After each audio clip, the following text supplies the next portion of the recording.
Welcome to Mystic Realms Recap. Please like, share, and subscribe. Enjoy today's episode. Foe. Breathing out, Shiro walked towards the corpse. Climbing into the hole she created, she harvested the D-ranked mana stone. Collect. Once again, the loot was subpar in Shiro's opinion. However, if the other adventurers were to know this, they'll want to strangle her since they would kill for her loot. They weren't like her who could create suitable weapons when she wished. Recycling the equipment except for a few, Shiro patted Yin's head as she looked up. Not far from the top now, Shiro said. With the pace she was going at, killing the boss 20 times should be roughly a day or two's worth of effort outside of the dungeon. Inside the dungeon, however, it would equate to roughly 30 to 50 days. Climbing higher up the mountain, the next mobs were similar to the Yeti Berserker. They all looked like bipedal bulls that had white fur. Wait, actually, I have an idea, Shiro muttered as she placed her palm down. A giant sheet of nanobots spread out as Shiro frowned, seeing the surface area only being 10 meters squared.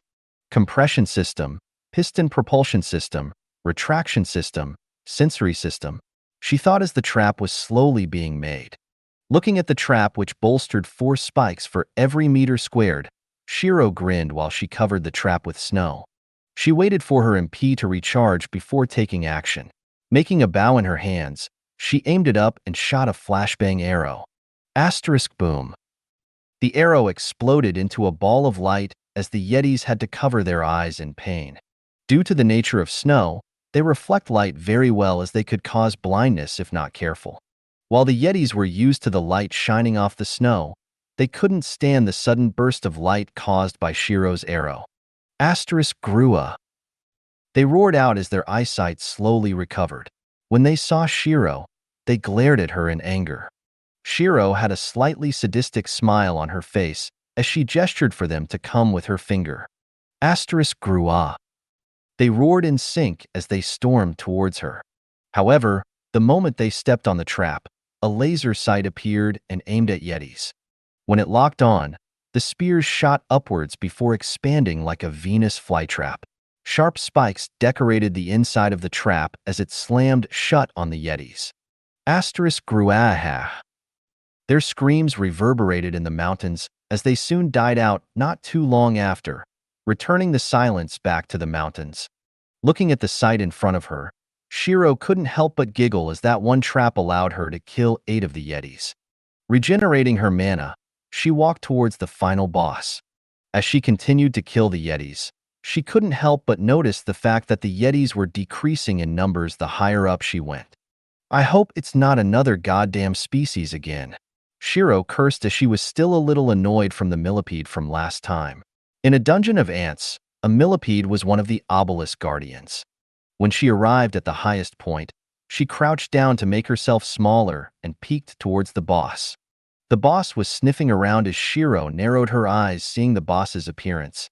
The boss was unlike the other Yetis. Instead of white fur, he had black and blue fur, an appearance which made Shiro question whether or not it could even hide in the snow. His other features include a total of 4 muscular arms that seemed like they could snap a car in half just by tensing themselves. Titanus Yeti Ravager LVL 30 Boss. HP 800 000/800 000. MP 200 000/200 000. I should probably restrain his arms first, Shiro thought as she looked over to Een. Little Een, lock up his arms please, Shiro whispered as she made a bow. Asterisk CRR. Ice chain wrapped around the Ravager as Shiro pulled back on her bow. Asterisk gar. The moment he roared, she let go of the arrow. Asterisk boom. The arrow exploded in the mouth of the Yeti as Shiro knocked another arrow. Pulling back, Shiro split the mana arrow in 2 and fired them both. Flexing her fingers, Shiro controlled the arrows to shoot at the Yeti's temple. The temple is one of the weakest parts of the skull, allowing Shiro to penetrate the skull without as much force. Grabbing her bow at the handle, Shiro twisted them and separated it into 2 swords. The ice chain started to break apart as Shiro used her ice chain skill as well to lock the boss down longer. Quickly making a skill chip, Shiro made an ice ramp towards the boss. Jumping up, she aimed at the boss's arteries and slashed with several skills combined. Blood rush, momentum multiplier, increase power, increase sharpness, razor edge, asterisk pushi. The cuts severed both arteries as blood flowed out in huge quantities. With large monsters like the Ravager, their blood circulation would be fast-seeing, as they would need large quantities of energy to move their hulking bodies. However, the main point as to why Shiro aimed for the arteries was due to the fact that with such a heavy amount of blood loss, the health would drain much faster.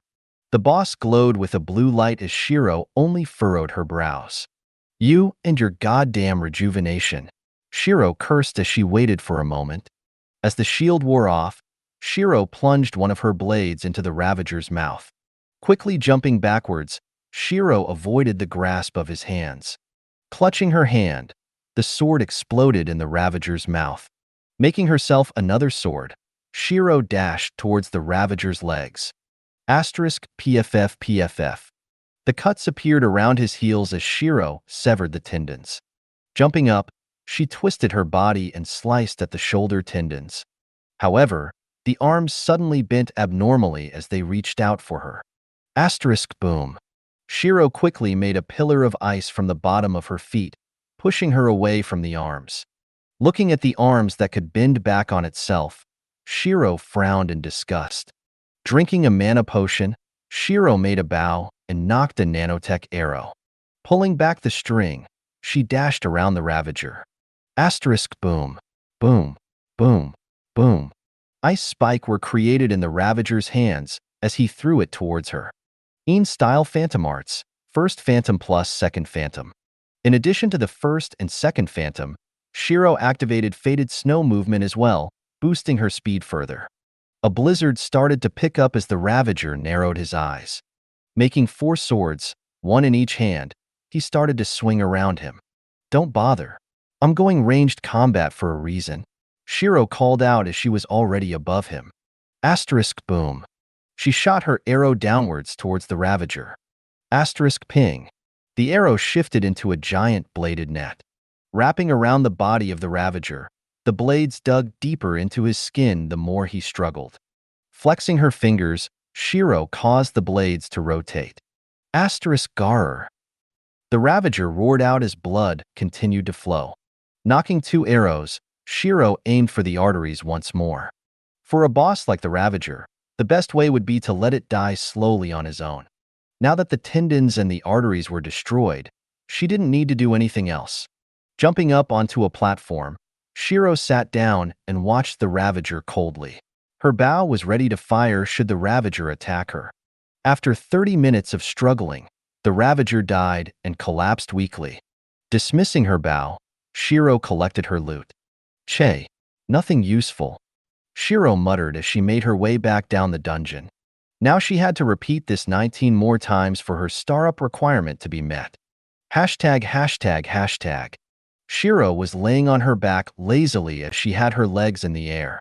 Kicking back and forth slightly, she waited for the 20th Ravager to die. "What an annoying class-up task, right, little Een?" Shiro asked as Een chirped while snuggling up to her cheek. In the time that they had run this dungeon 20 times, Een had managed to level up a lot. Een LVL 18, HP 18, 000/18, 000, MP 51, 000/51, 000. Skills: Shadow Buff, Tier 1. Ice Chain, Tier 1. Shadow Cloak, Tier 1. With her level up, she learned the new skill Shadow Cloak. Shadow Cloak is a stealth skill as it would let you blend in with the shadows. However, due to the fact that the skill was Tier 1, it drained quite a bit of MP per second. Shadow Cloak, Tier 1. Use the shadows to hide yourself. Cost: 500 MP/second. Cooldown: not applicable. Once the Ravager died, Shiro saw her class-up requirements being completed. Snow Girl. Kill 20 Ice Elemental-based LVL 30 bosses. 30 Ice Cores. Reach Tier 2 Attunement in Ice. With all of the requirements fulfilled, Shiro tapped the star up. The 30 ice cores appeared around her as they slowly merged to form a crystal cocoon around her. Her senses were dulled slightly, but she could tell her body was getting stronger. Asterisk ping. The crystal shattered as Shiro slowly opened her eyes. She could tell that her senses were increased by quite an amount. This included her status. Name, Shiro. Race, Snow Girl, evolution criteria yet to be met. Title, Shadow Empress, beginner monster, 0 out of 10 humans killed for title up. Level, 33. Class, Snow Girl, Snowmancer. HP, 60, 600/60, 600. MP, 58, 300/97, 500. STR, 340-450, plus 110. VIT, 370-400, plus 85. INT, 550-600, plus 180. AGI, 480-550, plus 110. DEX, 400-500, plus 50. DEF, 180-220, plus 150. Equals title bonus. Unassigned points, 400-0. Attunements. Ice, Tier 2. Lightning, Tier 0. Metal, Tier 0. Shadow, Tier 0. Balance, $2,127,400 Equipment, tap to display. Skills. Snow Girl. Tier 2 Ice Magic, passive regeneration, blessed by ice, snow magic, faded snow movement, cold aura, icy touch, new, icy breath, new. Snowmancer. Dagger creation, nanotech engineering Tier 1, sword creation, bow creation, heavy weapon creation, shield creation. Other. Minimap, inspection, disguise, mana barrier, speed up, equipment. Shared skills, Shadow buff, Tier 1. Ice chain, Tier 1. Shadow cloak, Tier 1. The only thing the second star did for her was give her 2 new skills and 20 more points to distribute per level up. While this was subpar in her opinion, Shiro understood that the more stars she got now, the better her future classes would be. As for her new skills, one was a passive much like Cold Aura. Depending on her killing intent, she's able to touch anything and freeze them over without using mana. Icy Touch, passive. The cold touch of a snow girl can be fatal if one is not prepared. With a single touch, one might be sent into a coma. Effectiveness varies depending on surrounding temperature, killing intent, and enemy resistance. As for the second skill, it was an active type skill. Icy Breath.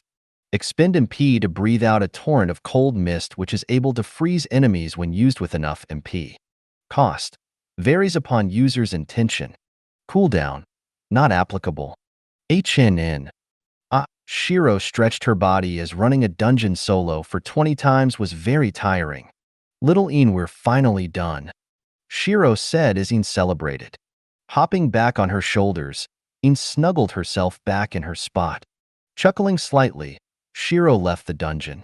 Inside the dungeon, around 25 days have passed, meaning 25 hours outside.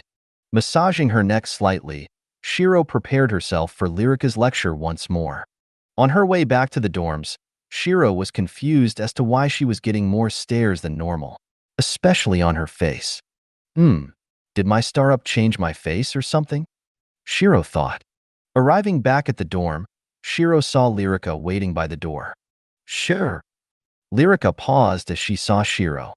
Her face instantly blushed as she tilted her head back to stop a nosebleed. However, her eyes continued to stare at Shiro. Is there anything wrong with my face? Shiro asked as she was curious. Just take a look yourself, Shiro, Lyrica muttered, making sure to imprint the image into her mind. Taking out a mirror, Shiro was surprised at her reflection. Her face looked a lot more alluring now, as there was less baby fat around her face. Her features were delicate as it made her seem surreal. Her skin had a rosy tint to it, urging people to give her skin a pinch. One of the biggest changes was her hair. Originally, it had been pitch black in color. However, it was now a dark midnight blue with streaks of white flaring at the tip of her hair. Well, I may need the lower face mask from Aram sooner than I thought, Shiro thought, storing away the mirror. She never expected that leveling up a star brought such changes to her physical appearance as well. Scratching the back of her head slightly, Shiro looked at her new hair with a slightly perplexed expression. It wasn't that she didn't like it, but that this meant troubles for her later on. The chances of her body changing more with each star earned were quite high as Shiro couldn't explain the growth. You like this hair? I wasn't too sure. Shiro lied as she examined her hair. Your hair is nice. It's rather unique with the white flares around the edges. Lyrica nodded as she made sure her nosebleed was gone. Pulling out a handkerchief, she cleaned her nose a little. Well, enough of that. Have you prepared yet? Shiro asked. Prepared for the event? Yeah. Faction recruitment starts in 2 days. You should prepare yourself since we want you to get into a decent guild. With a good guild, the mortality would be lower. True, but I'm not sure if I can get into one.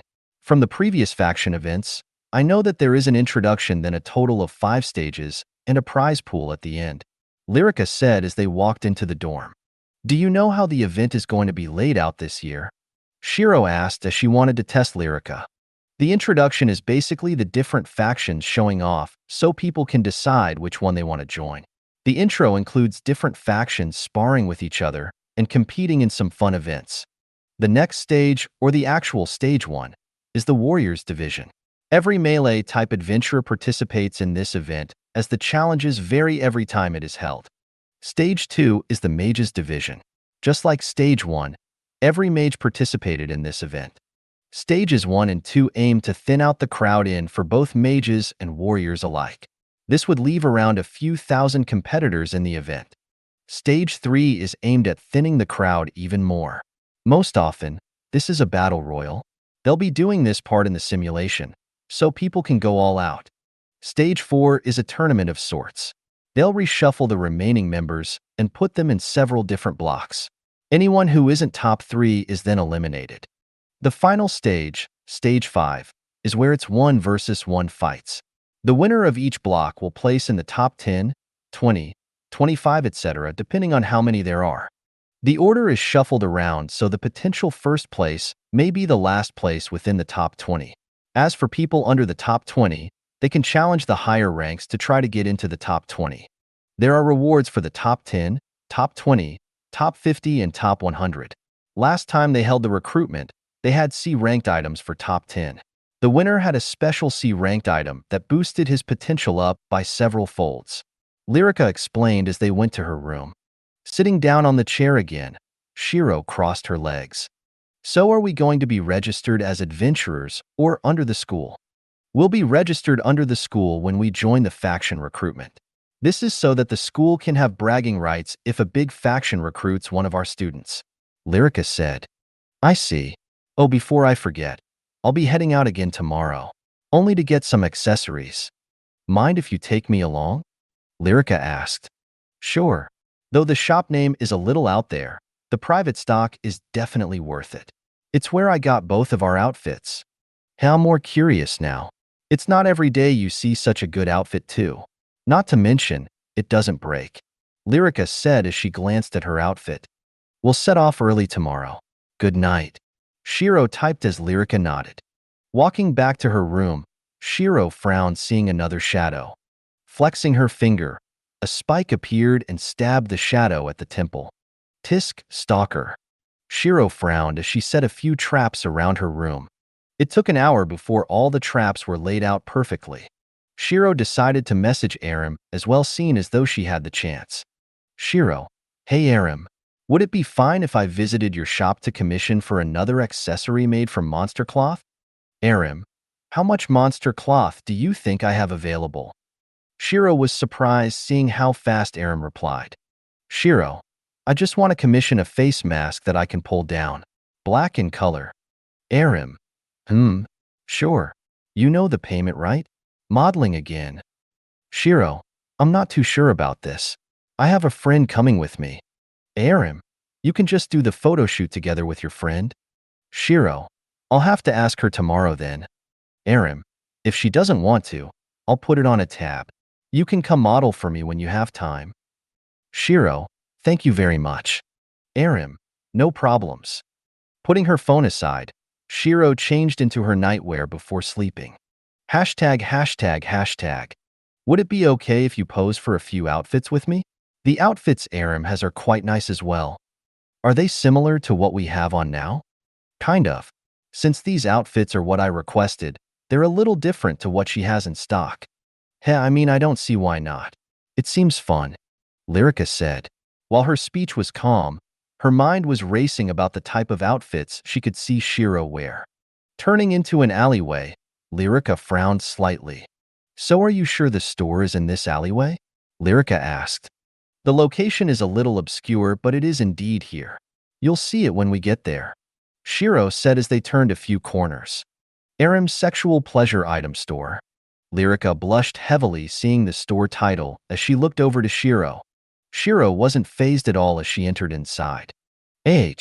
Shiro, wait up. Lyrica called out before following her. Hiding behind Shiro slightly, they enter the store. Welcome, you're here. And you brought your friend as you said? Arim smiled as Shiro nodded. Yeah, she's agreed to model with me. Shiro typed out as Lyrica moved around, nervously thinking about the type of outfits they could have. Surely it shouldn't be similar to what her store sign is, right? Lyrica thought as the image of Shiro wearing something lewd was outside of her character. But it may not be that bad. Lyrica blushed. Arim grinned, seeing the reactions and the type of gaze Lyrica looked at Shiro with. I should get some of my more spicy outfits out, Arim thought with a grin. Nothing lewd. Che. Both Arim and Lyrica clicked their tongues as Shiro had a bland expression. Lyrica blushed as her guard was down, so her internal thoughts leaked out. Arim only grinned wider. Reaching under the table, she pulled out a face mask. This is what you wanted. It zips up at the back, Arim said as Shiro nodded. Putting on the mask, Shiro pulled up the fabric so it covered her mouth and nose. Breathing wasn't hindered as Shiro pulled out a mirror to check how it looked. It's not too bad. It hides my lower face quite nicely, actually.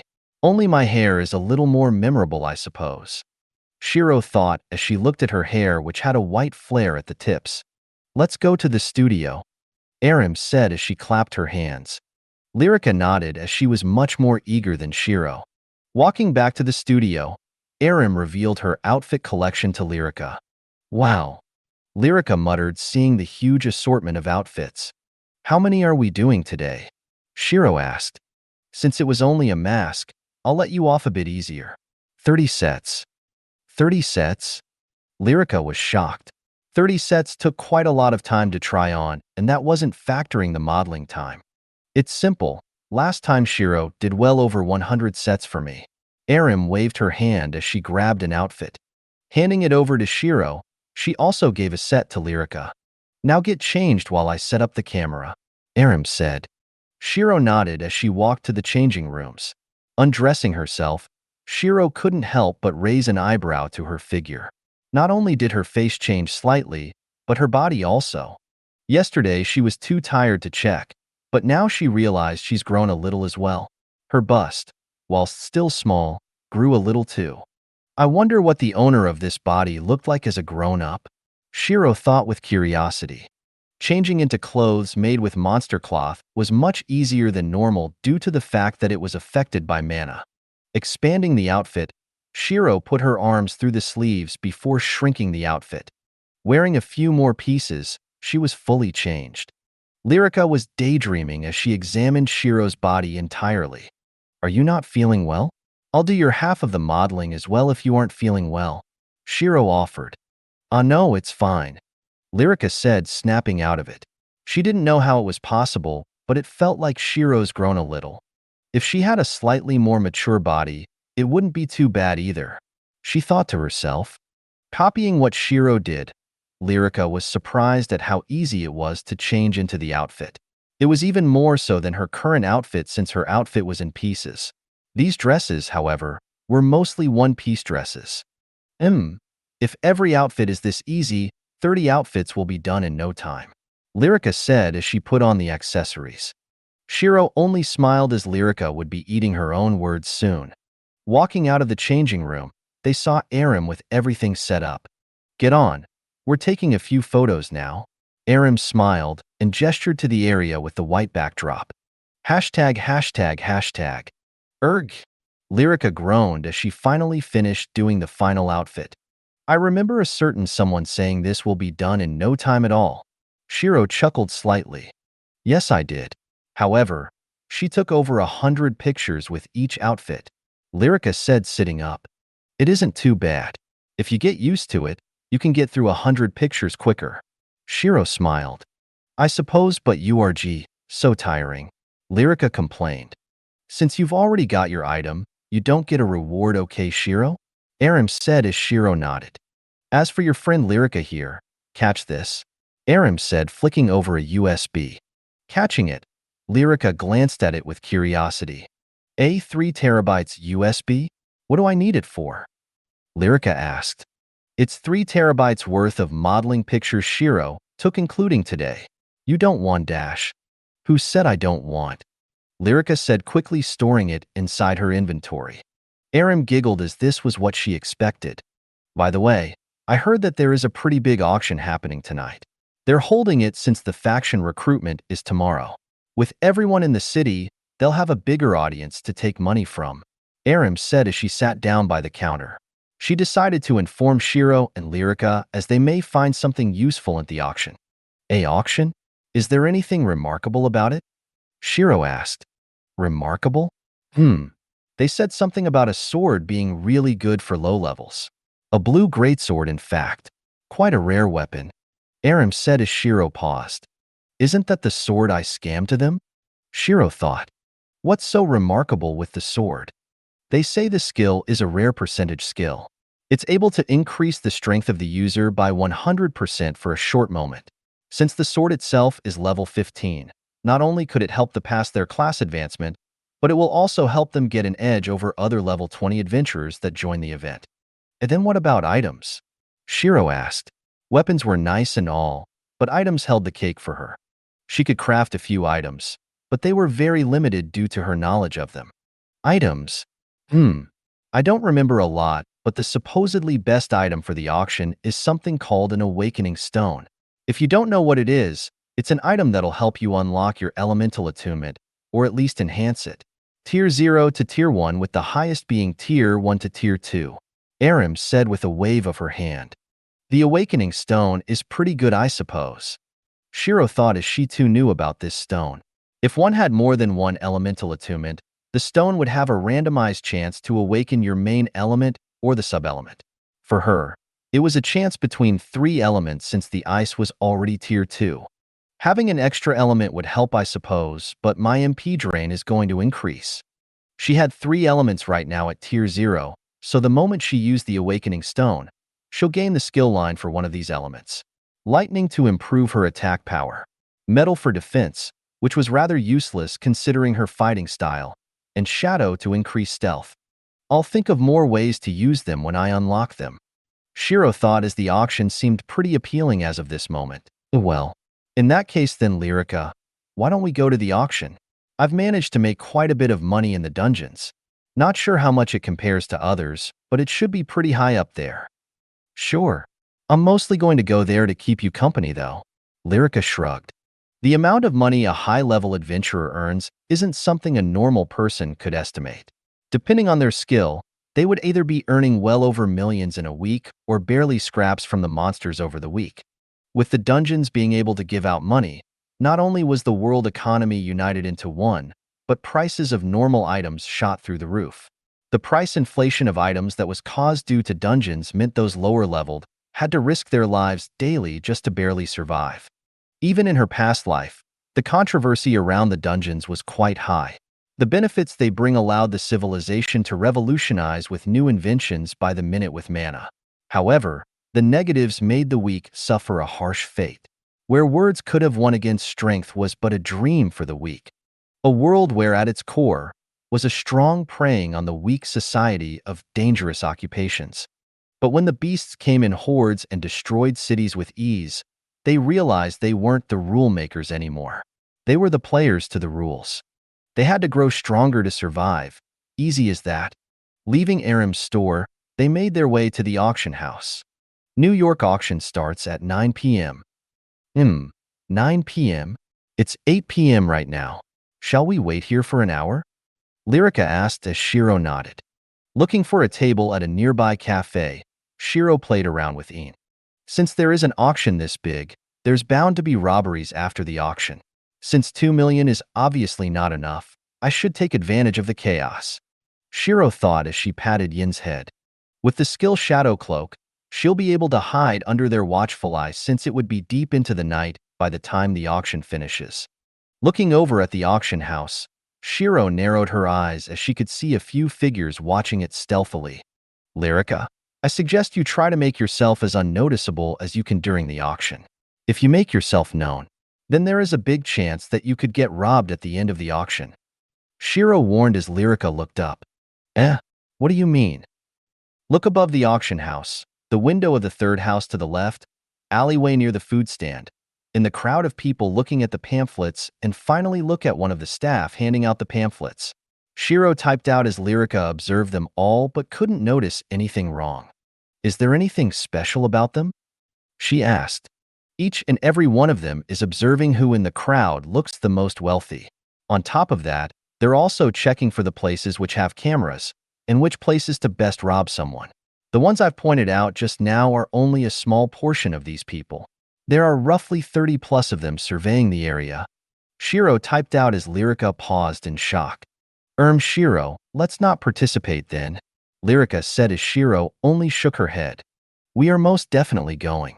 You'll also be able to have a look at the atmosphere that comes with big auctions, especially since you may be going to the auctions more often in the future. Shiro smiled. Having understood the chaos that comes with a big auction early on would be better. This was to prevent Lyrica not knowing what to do in the future if she was to purchase a good item. We're going. But what if they decide to kidnap you or something? Lyrica asked. True. Shiro nodded as she too understood that. But I have the confidence of leaving unharmed. Shiro smiled. But the main problem is you.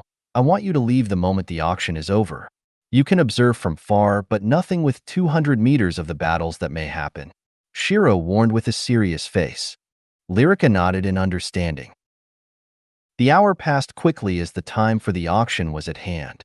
The sun was already setting, but the crowd was still as lively as ever. Two people were walking side by side, as one was a tall male and the other was female. The male was around 6'5", a slim yet powerful build. His hair was short and was colored black. He wore a suit and mask which covered his appearance. The female, on the other hand, was around 5'7", had an alluring figure and had long blonde hair. She wore a suit and mask as well. Huaner, how many level 50s do you think is planning to rob the winners of each bid? The man asked. His voice was deep and calm. It was as if nothing in this world could make him hurry his pace. My dash. Huaner, I told you to call me by my name outside, he said, cutting her off. Nan Tian, I see around 20 of them. She replied nervously. Maybe it's because you're the same level as them. But there are exactly 47 level 50s looking at this auction. Nan Tian smiled, giving Huaner a glance. The mask was a special type of mask that was made with one-sided material. He could see others clearly, but they couldn't see his face. I'm sorry that I didn't manage to see them all, she said quickly as she bowed. I told you don't be like that. I'm not strict like those elders. No one is perfect. Nan Tian replied as he gestured for her to stop bowing. However, training more is always advised. You need that strength so the greed of humans can't take over you. I may be here to protect you now, but I can't help you always, Nan Tian said, shaking his head. He paused slightly when he saw two girls walking in the crowd. One of them was quite short while the other was an elf. The short woman had her hood pulled forwards as Nan Tian narrowed his eyes. Her figure felt very nostalgic as he inspected her. Shiro LVL 33, Ice Mage. That's not the aura an Ice Mage should be emitting, he thought. The aura was much colder and more dangerous than what a level 33 Ice Mage should have. Closing one of his eyes, he reopened them after a few seconds. When he reopened his eye, there was a golden ring in his iris. The golden ring was something unique to him and him alone. Due to an accident early in his life, a special type of skill was permanently embedded into his right eye. Eyes of truth, heaven's eye, God's eye. It was known by many names. However, the main purpose was to allow him to see through every type of disguise. Shiro LVL, 33, Snow Girl. A snow girl, huh? Nantion thought. Oddly enough, he wasn't able to see her stats like he could with other people. Furrowing his brows slightly, he turned to Huan. Can you help me gather all the information about an adventurer in this city? Nantion said as Huan nodded. Pulling out a tablet, she quickly tapped through the database. Name and class? She asked. Shiro, Ice Mage. Here. She passed him the tablet with all of her information. Reading through all of her information, Nantion passed the tablet back. Since she's done nothing wrong and even helped pass a raid with minimal difficulty, I shouldn't make things hard for her. Nantion thought as he didn't mind the fact that she probably killed one of the adventurers. Human greed was a disgusting thing to see after all. The fact that she didn't kill everyone in the raid was surprising in itself. She had the capabilities, and he knew monsters got stronger the more they killed. So for her to not kill them for strength made her more humane than over 30% of humanity as a whole. If she could become humanity's ally, then they would benefit mutually. Maybe if I recruited her into the sect, I could form a sort of alliance with her. He mused to himself. It seems like the Shadow Faction's young master also has his eye on her. Huan muttered, seeing the records. While only level 50, she was one of the best hackers the world had to offer. She was able to easily see the Mages Association's branch manager search for Shiro, and she knew he worked under the Shadow Faction's young master. Shadow Faction? The faction itself is slowly being destroyed on the inside, yet the young master has his eye on her? Nantion muttered. Looking over at Shiro, he decided to keep a closer eye on this monster who was more humane than a third of humanity. He also wanted to find out where this feeling on nostalgia stemmed from. Meanwhile, Shiro, who Nantion had observed with the heaven's eye, shivered for a moment. Feeling a gaze that seemed to know everything there was of her, Shiro frowned and looked around with caution. Are you okay, Shiro? Lyrica asked. Yeah, let's continue to the auction. Shiro typed out while keeping her guard up. The queue to the auction was long, so both Shiro and Lyrica had to wait for their seats to be assigned. Due to the fact that she only had $2 million, she and Lyrica were placed in the lower stands. Basically the poor stands, huh? Lyrica muttered as both she and Shiro sat down. They were assigned to the very back and given an electronic panel to bid on an item. As for their neighbors, they were two men who were giving them a glance every now and again. Lyrica frowned as she felt goosebumps rising. Shiro was tempted to freeze them over with her icy touch, but decided against it. She didn't want to start killing people here after all. Crossing her legs, Shiro closed her eyes as she waited for the auction to start. Lyrica only shuffled closer to Shiro due to her repulsion towards the man that sat near her. Thankfully, there were quite a few cameras around the area, so they wouldn't be harassed. Inside the auction house, there were several top-tier level 50 adventurers to stop the people from causing a hassle. But when they get out of the auction house, it was no longer their problem. Welcome, ladies and gentlemen, to the auction before the faction recruitment. You know what we're doing, I know what we're doing. But while I know what we're selling, you don't know just yet. So let's not waste time and get to the first item of the night. The auctioneer shouted out as Shiro opened her eyes. The first item of the night is a type of medicine. Hailed from China, this pill is a medicine that may allow you to jump tiers and defeat those who had classed up to D rank in strength. Known as the external reinforcement pill, this pill increases every single one of your stats by 150 points. The duration is 3 minutes. Plenty of time to turn the tables. The auctioneer shouted out as Shiro lost interest quickly. Honestly, 3 minutes was a good amount of time, as he said. But who would let someone drink/eat/apply medicine in front of them? Therefore, in Shiro's opinion, the pill was about as appealing as someone's kidney stones. Bidding starts at $400,000 with increases of more than $5,000 at a time. 400,000. 410,000. 450,000. Wow, it's more than 500,000 US dollars. Lyrica muttered in shock. The cost of this single pill was insane. More than 500,000 US dollars for trash. Wasting money. Shiro typed out lazily. What she was most interested in was who won the awakening pill and who won her scam sword. I suppose. But they can also just save the pill for another time. Like in a dungeon to save themselves from death. True. The next few items were also unappealing as Shiro wasn't interested at all. The next item is a little special. Graded with the rare blue grade. This weapon is also one that comes with a skill. The Fire Giant's Titanus Cleaver. A devastating great sword for the warriors who are above level 15. With an incredible skill which grants an increase of 100% in strength. This weapon will easily destroy all those who stand in your way. The auctioneer shouted out as a level 20 warrior walked up to the stage. Just so you know the power of the sword, we have a level 20 warrior to demonstrate with us. The warrior picked up the sword and turned to the right. A steel dummy rose up as he slashed towards it. Asterisk pang. The sword went halfway into the dummy. As you can see, the sword only traveled halfway into the reinforced steel dummy. And now, once again with the skill activated, a second dummy rose up as the sword flared with a bright red. Shiro narrowed her eyes as she realized the warrior wore armor that increased his speed.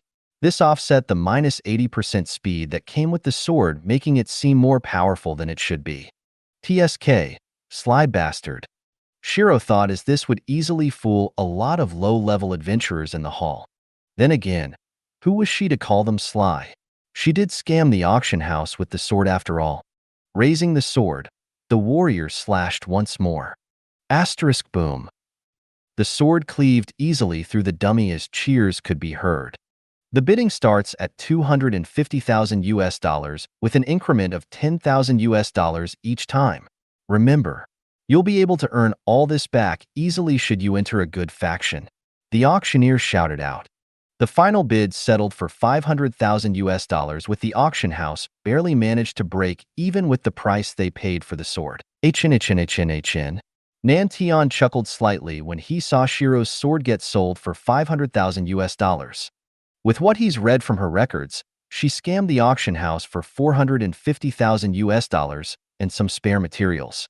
With this, the auction house made a small profit of 50,000 US dollars. For a mute snow girl to be able to scam the auction house. Amusing. I wonder if she's going to fight in the tug-of-war after the auction. Nantion thought as he looked over in her direction. Currently, Shiro had her lower face mask on while her eyes would dart around occasionally. She's on guard constantly. How vigilant. Nantion thought with a smile. Hwaner was confused as to why Nantion started to chuckle and smile. Is there anything funny, Nantion? Hwaner asked, correcting herself. Nothing. Just finding it laughable how the auction house didn't manage to make as much as they expected. Nantion replied with a wave of his hand. Actually, do you think we can put something up for auction? He asked, turning towards Hwaner. I believe that is within the last segment of the auction. We should be able to if we give them the notice. Do you perhaps want to auction something? Hwaner asked. Amen. Give the people more incentive to try to fight for the rewards. Think of this as a taster for tomorrow's event. Nantion said, pulling out an item from his inventory. But that's, my lord, you cannot. Hwaner said hastily as she kneeled and cupped her hands. What Nantion had just pulled out was a potential awakening relic. The relic has 3 charges, and each charge will awaken the potential of a single person. Even though Nantion was one of the most important people in the sect, he was still only given 1 potential awakening relic for his subordinates. Each charge of the potential awakening relic takes years to charge up, so each one was priceless. Yet Nantion wanted to use the relic in a tiny auction held in a tiny city? The decision baffled Hwaner. I know it's important, but do you think I cannot recover the relic? This is just bait. Nantion chuckled as he gave her the relic. He wasn't worried that the relic would be used since it takes a full 12-hour period to use the relic. Holding the relic, Hwaner had a perplexed face as she still didn't understand. If he wanted a bait, wouldn't a low-level weapon do the trick? Her lord had more than enough purple-grade weapons in his inventory to the point that he could make a small hut with them. Yet of all things, he chose to auction this relic. What was his goal? Just auction it, Huaner. If anything happens, I'll take responsibility. Nantian waved his hand whilst looking towards Shiro. Show me what you can do, Snow Girl. He thought with slight anticipation for what is about to happen. He wanted to see how much she could do in a situation where it's the playing field for level 50s. Understood. Huaner replied as she left the room. Meanwhile, Shiro felt like she was about to fall asleep from the mediocre items that were on auction. When will the awakening stone be put on auction? She thought, massaging her eyes a little. Are you tired, Shiro? Lyrica asked. No, just bored. These items aren't very helpful for me. Shiro replied. Then do you want to sleep for a bit? I'll wake you up when it's time. Lyrica offered, hoping Shiro would sleep on her shoulder. No, it's fine. Shiro shook her head. Lyrica could only sigh in slight regret. It took over an hour before the main host of tonight's auction was brought to the front of the hall. Shiro refocused her attention as she wanted to know who won the Awakening Stone. The next item is the Awakening Stone, an amazing item that will help awaken or enhance your attunements to a certain element. While it can only upgrade to a maximum of Tier 2 in attunement, you must remember that is within the ranges of a top-tier D-ranked adventurer. The auctioneer shouted out. Bidding starts at 1 million credits. 1 million. 1.5 million. 1.55 million. They're paying millions for something they won't even get at the end of the night. Shiro typed out. How are you so sure that they won't be able to get it? Lyrica asked, surprised at how sure Shiro seemed. Just a hunch of mine. Shiro smiled. The bids were continuously being shouted out as Shiro made sure to memorize who shouted out the bids. It was only when the bid hit the value of $6 million did they stop. The winner of the auction was who Shiro realized to be one of the top 10 in the priority ranking. Rank 4, Lewis Sanders. Shiro muttered as she was about to stand up. Before all of you leave, I must inform you about a slight change in the auction tonight. Within the final batch of items, which are sold by adventurers yourselves, we have a very special item. The item is called a Potential Awakening Relic. The Potential Awakening Relic is a rare artifact that is used by the factions fighting in the front lines. With a single use of this relic, you can awaken your inner potential. Your strength will outshine your peers with ease. With such a rare item, I'd suggest you not to leave your seats just yet. We will be handing out the items for the winners when the auction ends after all. Whether you leave now or later wouldn't make a difference. The auctioneer said as Shiro sat back down. She never expected a Potential Awakening Relic to be auctioned here as well. For a high-level item, it was such a waste for it to be auctioned in this low-level city. Who's so dumb to auction this? Shiro thought as she looked around. Looking up at the higher stands, Shiro narrowed her eyes as she made eye contact with a male on the third floor. The third floor is strictly for VIPs. Why is someone like him looking over here? Shiro thought with a frown. Nantian only smiled seeing Shiro look in his direction. He chuckled before waving his hand slightly. Shiro furrowed her brows and looked away. Lyrica, I suggest you go back to the dorm now. Shiro typed with a frown. Is it because of the Potential Awakening Relic? Yes. If there was going to be a fight before, now it will be a bloodbath. Those level 50s will kill without a second thought for the relic. All right. You should come with me as well, Lyrica said, but Shiro shook her head. This is better for me since they'll be preoccupied with the Potential Awakening Stone. Shiro replied. Since they'll be focused on the main item, there'll be less focus being placed on the Awakening Stone. But this is a double-edged blade. Since there are fewer people focusing on the stone, that also means less chaos. With less chaos, it will be harder to steal the item / Not to mention, she'll have to try to take advantage of the moment the item is taken out of the inventory. There is only a small window of opportunity, and if she misses it, there may not be another chance. All right, but you must promise me to not try anything outside of your power, okay? Lyrica said as Shiro nodded. Lyrica looked at Shiro for a moment before turning away and walked out of the auction house. So she told her friend to escape the moment she saw the relic, huh? Nice choice. Nan Tian thought with a smile. Huaner, what are the chances for a level 33 to steal an item in this type of situation? Nan Tian asked. I do believe they have no chance. Huaner replied. Trying to steal anything under the eyes of over 30 level 50s was a suicidal move for any level 33, no matter how powerful they may be. Indeed.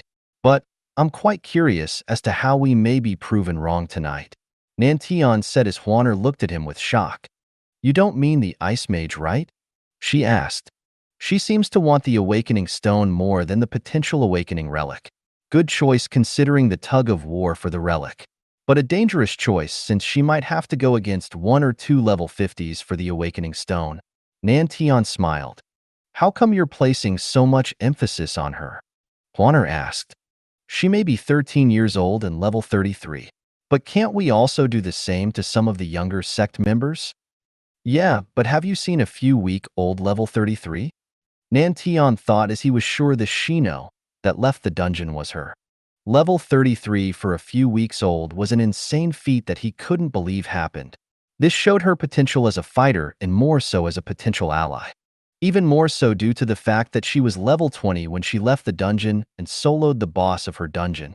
Indeed, a 13-year-old reaching level 33 is an easy task in our sect. But do you think they can be the same in New York City? The dungeons here are low-leveled, the items don't go above blue grade, and most of all, everything here is below level 50. Can you really tell me we can get someone to level 33 at the age of 13 with these conditions? Nan Tian asked. Huaner, as a teammate, was someone you could trust. However, her ideology about the world outside of the sect was a little narrow. She believed the sect was number one and no one else could defeat them. A dangerous train of thought. No, I cannot. Huaner replied as she looked down. Then you should be giving praise instead. Don't be so petty with praise. Nan Tian said. Huaner nodded in response. However, she still didn't see why Nan Tian had placed so much interest in a small adventurer from a small city. It simply didn't make sense. Eventually, the bid for the relic reached an astounding $24 million before it was won by a level 50 warrior. Narrowing her eyes, Shiro pulled her hood forward to cover her face along with her face mask. In-style Phantom Arts, First Phantom, Illusionary Phantom. Her figure flickered as she disappeared from the auction hall. Nan Tian widened his eyes slightly in surprise.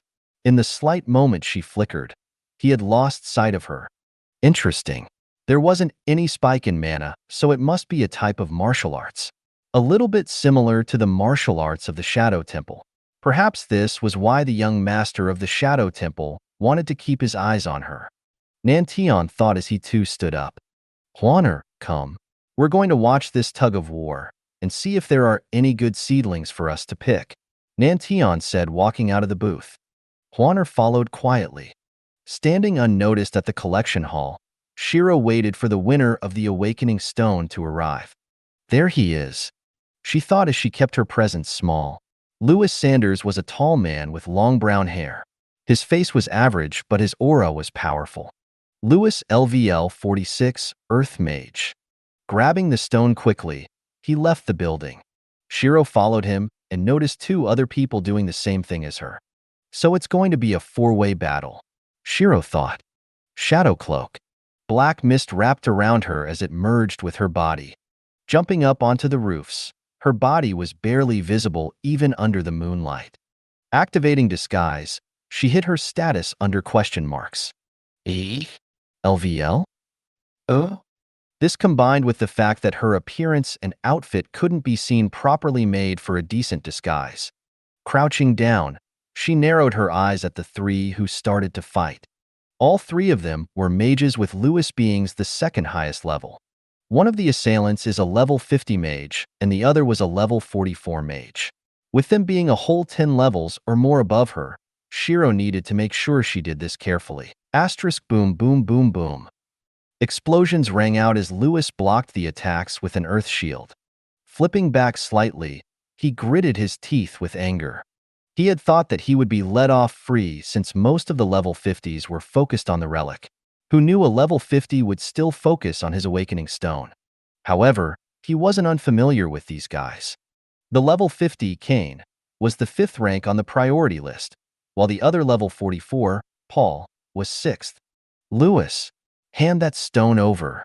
Kane shouted out as his hands lit aflame. In the simulation you suppressed us. But this is real life, so do the right thing and hand it over. Paul shouted out as well. Pooey, surpass me if you have the capabilities. If you don't, then don't bother. Lewis replied disdainfully. Rock covered his body as it created a pseudo-armor.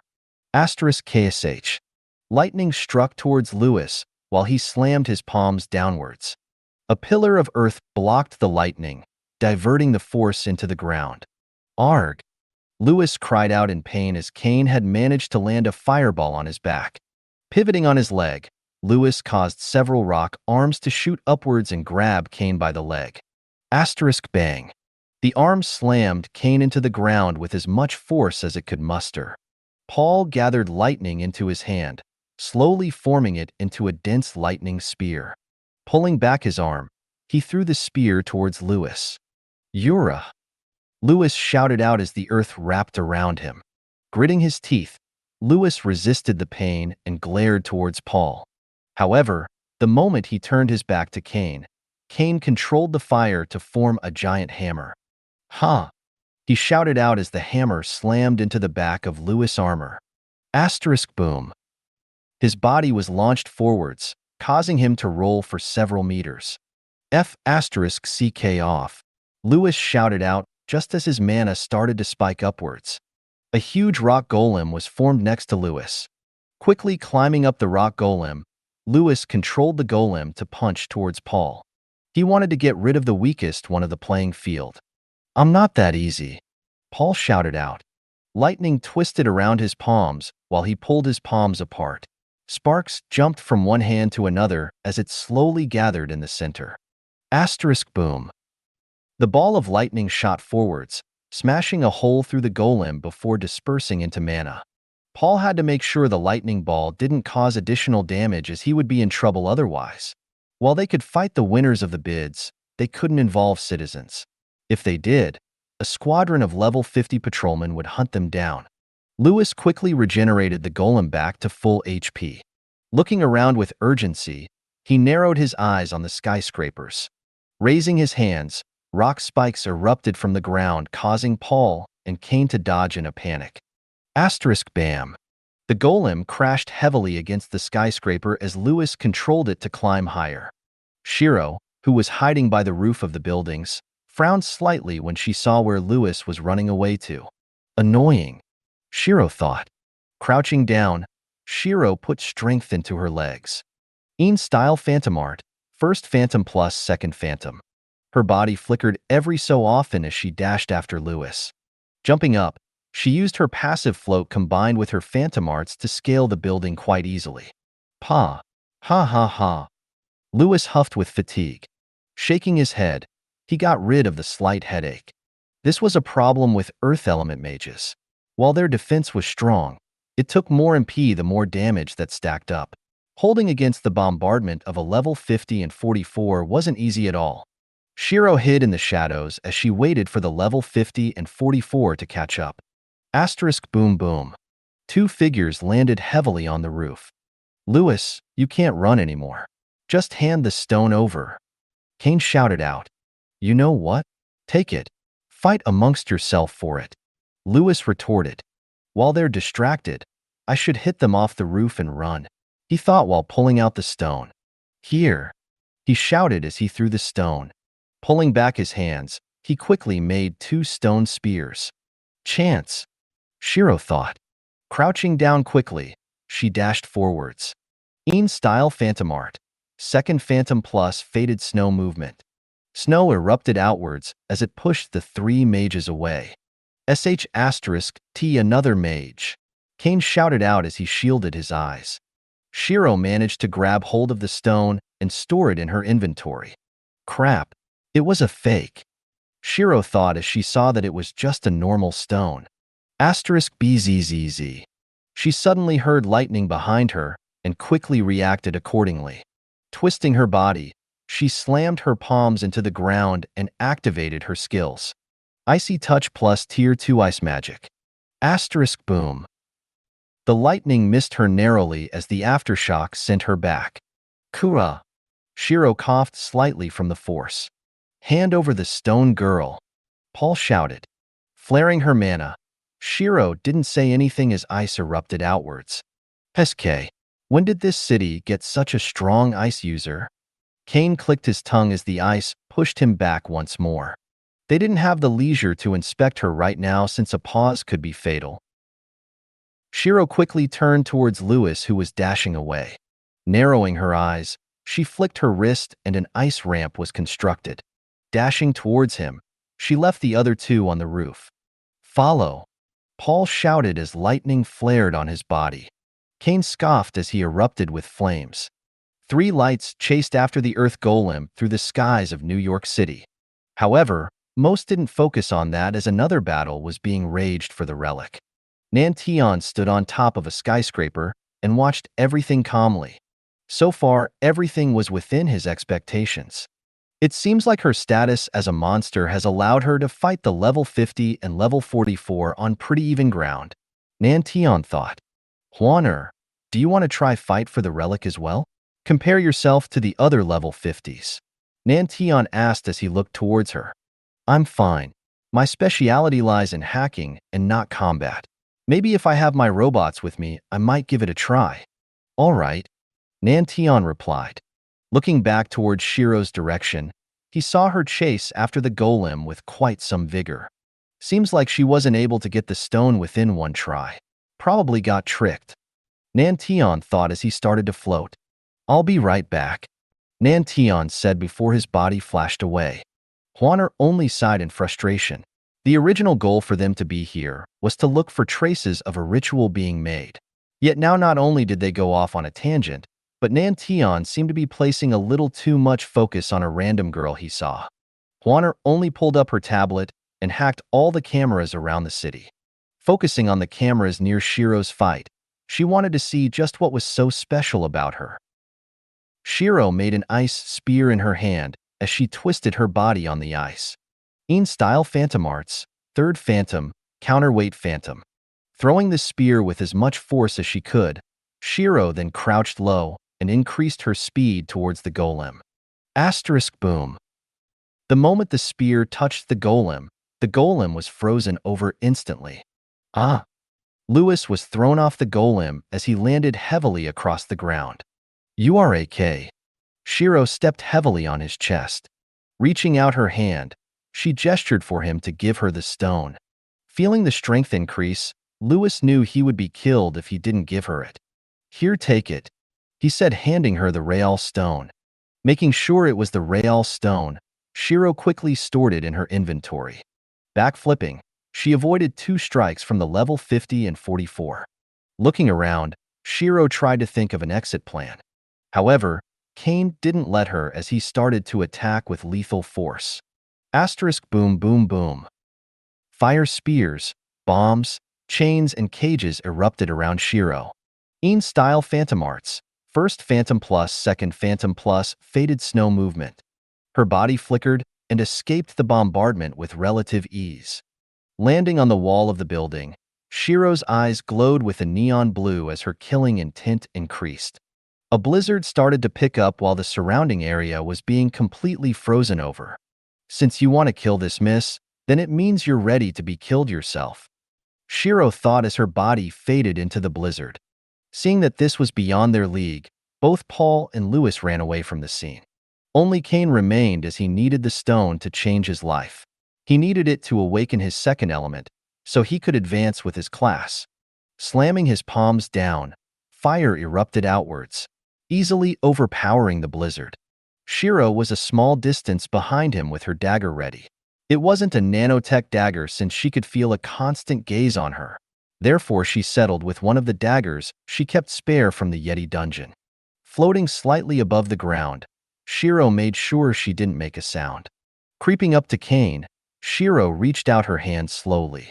Since she was using her 1st Phantom, Faded Snow movement and Shadow Cloak to keep her presence at a minimum, Kane didn't notice her. The moment her arms were almost around his neck, she snapped to action. Asterisk Pushi. The dagger slid across Kane's neck as her other hand dug deep. Feeling the contact with the spine, Shiro twisted it and broke it in the process. Increasing the effectiveness of her icy touch, Shiro froze Kane from the inside out. Beginner monster, 1 out of 10 humans killed. Seeing the counter go up by 1, she knew she had killed him. Her level increased by a whole level with just 1 kill. Name, Shiro. Race, Snow Girl, evolution criteria yet to be met. Title, Shadow Empress, beginner monster, 1/10 humans killed, fratricide. Level, 34. Class, Snow Girl, Snowmancer. HP, 46, 300/73, 100. MP, 39, 200/110, 000. STR, 470-500, plus 110. VIT, 425-500, plus 85. INT, 640-700, plus 180. AGI, 560-580, plus 110. DEX, 530-560, plus 50. DEF, 230-235, plus 150. Equals title bonus. Unassigned points, 220-0. Attunements. Ice Tier 2. Lightning Tier 0. Metal Tier 0. Shadow Tier 0. Balance, 9,420,032 US. Equipment, tap to display. Skills. Snow Girl. Tier 2 Ice Magic, passive regeneration, blessed by ice, snow magic, faded snow movement, cold aura, icy touch, icy breath. Snowmancer. Dagger creation, nanotech engineering Tier 1, sword creation, bow creation, heavy weapon creation, shield creation. Other. Minimap, inspection, disguise, mana barrier, speed up, equipment. Shared skills, EAN. Shadow buff, Tier 1. Ice chain, Tier 1. Shadow cloak, Tier 1. With that kill, not only did she get Kane's entire inventory, but she also managed to break through 100k in MP. Suddenly feeling the source of the gaze come closer, Shiro flicked her wrist and sent a dagger flying towards it. AI. So feisty, Nantion said as he caught the dagger between his fingers. Shiro's breath halted for a second as she saw him. In Nantion LVL? SH*T. Why would someone of his level be in this city? Shiro thought as sweat dripped down her forehead. I have to say, Little Snow, nice work. Nantion said as Shiro kept a neutral face. However, her mind was in turmoil hearing what he said. Little Snow? Who the hell is Little Snow? Let me introduce myself. Surname Lee, given name Nantion. I am Lee Nantion, and I have to say, Little Snow, for a snow girl like you to be hidden in this city isn't easy, ah? Nantion chuckled slightly as he landed in front of her. Shiro backed off slightly as she couldn't afford to provoke him. AI, don't be so guarded. Nantion smiled as he gently threw the dagger back to her. What's your goal? Since you clearly know what I am, so why aren't you trying to kill me? Shiro typed out. Seems like your verbal functions aren't developed yet. Well, just think of me having a mild interest in you. I want to see what a snow girl like you can do while blending into human society. Nantion said as he walked around Shiro. Would you rather me call you Little Snow or Xiao Shui? One is the English version and the other is Chinese. You choose. Don't call me either. We aren't close. But we will be. I want to recruit you into my branch of the sect. Nantion gestured at her. No thanks. I don't want to join a faction. This isn't a faction but a sect. A hidden sect to be precise. Same thing. AI so difficult. Ha ha ha. Well, just try your best in the faction recruitment event. I'll be watching, Nantion waved before disappearing in front of Shiro. Making sure that he was gone, Shiro sat down heavily. She had a frown on her face as she didn't expect someone this high level to be in the city. TSK. Who the hell gives someone a nickname before they even meet? Right, little Een? Shiro muttered as Een popped her head out of the hood. However, her mind kept on giving her a nagging feeling like she knew him. Shiro frowned before sighing heavily. Standing up, she returned to the dorms. Hwaner had a frown on her face when she saw the fight for the awakening stone. For a level 33 to kill a level 50 as easily as she did wasn't normal. Perhaps she took advantage of the level 50 being weakened due to the constant fighting. But it still wasn't an easy task. Especially her use of skills. The strange footwork, the ruthlessness of her action, and most importantly, how strong her ice magic was. The level 50 was 17 levels above her, yet he was still pushed back. Nantion landed gently beside her. Her performance was pretty astounding, right? Nantion said with a chuckle. It was indeed an eye-opener. Hwaner replied reluctantly. More importantly, how is the fight for the relic? Anyone looking like they got potential? Nantion asked. No, they're weaker than even the pseudo-members of the sect. Shame. I suppose it's time to retrieve the relic now. Hwaner nodded as she stored away the tablet. Nantion placed a hand on her shoulder as their bodies flickered away from the roof. Meanwhile, Shiro, who had just returned back to the dorm, undid her shadow cloak and pulled down her face mask. She had erased all of the blood marks with her ice, so she looked like she didn't get into a fight. Thankfully, the shadow cloak made it so that they didn't recognize her. The only problem was Nantion. However, since he knew she was a snow girl and didn't kill her, it meant his intentions weren't hostile. But Shiro made sure to remind herself that she'll be careful around him in the future. Earlier, she had made sure to erase all of the blood marks with her ice, so she looked like she didn't get into a fight. Shiro. Lyrica called out as she hugged Shiro. Shiro patted her back with a light smile. I saw 2 lights earlier and knew one of them was you. You didn't know how worried I was. Lyrica said as they separated. It's fine. I got it in the end. Shiro grinned as she pulled out the awakening stone. Lyrica widened her eyes in surprise. You mean you managed to steal it under the eyes of a level 50? Yup. Nice, Lyrica said, giving her a thumbs up. Shiro only chuckled as she saw the change in Lyrica. She wasn't as shy as she was before. Since it's quite late, you should rest now. Yeah, you should rest too. Stealing this under a level 50 and escaping isn't easy, Lyrica said as she yawned slightly. Returning to their rooms, Shiro ate a few mana stones since she was quite hungry. Sitting on her chair, she leaned back slightly. She pulled out the awakening stone and observed the object. The stone was as big as her palm, a creamy white outer color. Inside the creamy white color were hints of the elemental colors. Awakening stone, purple, a stone that can awaken / upgrade the attunement you have inside your body. This stone can increase your attunement from Tier 0 - Tier 1 or from Tier 1 - Tier 2. The way to use the stone was simple.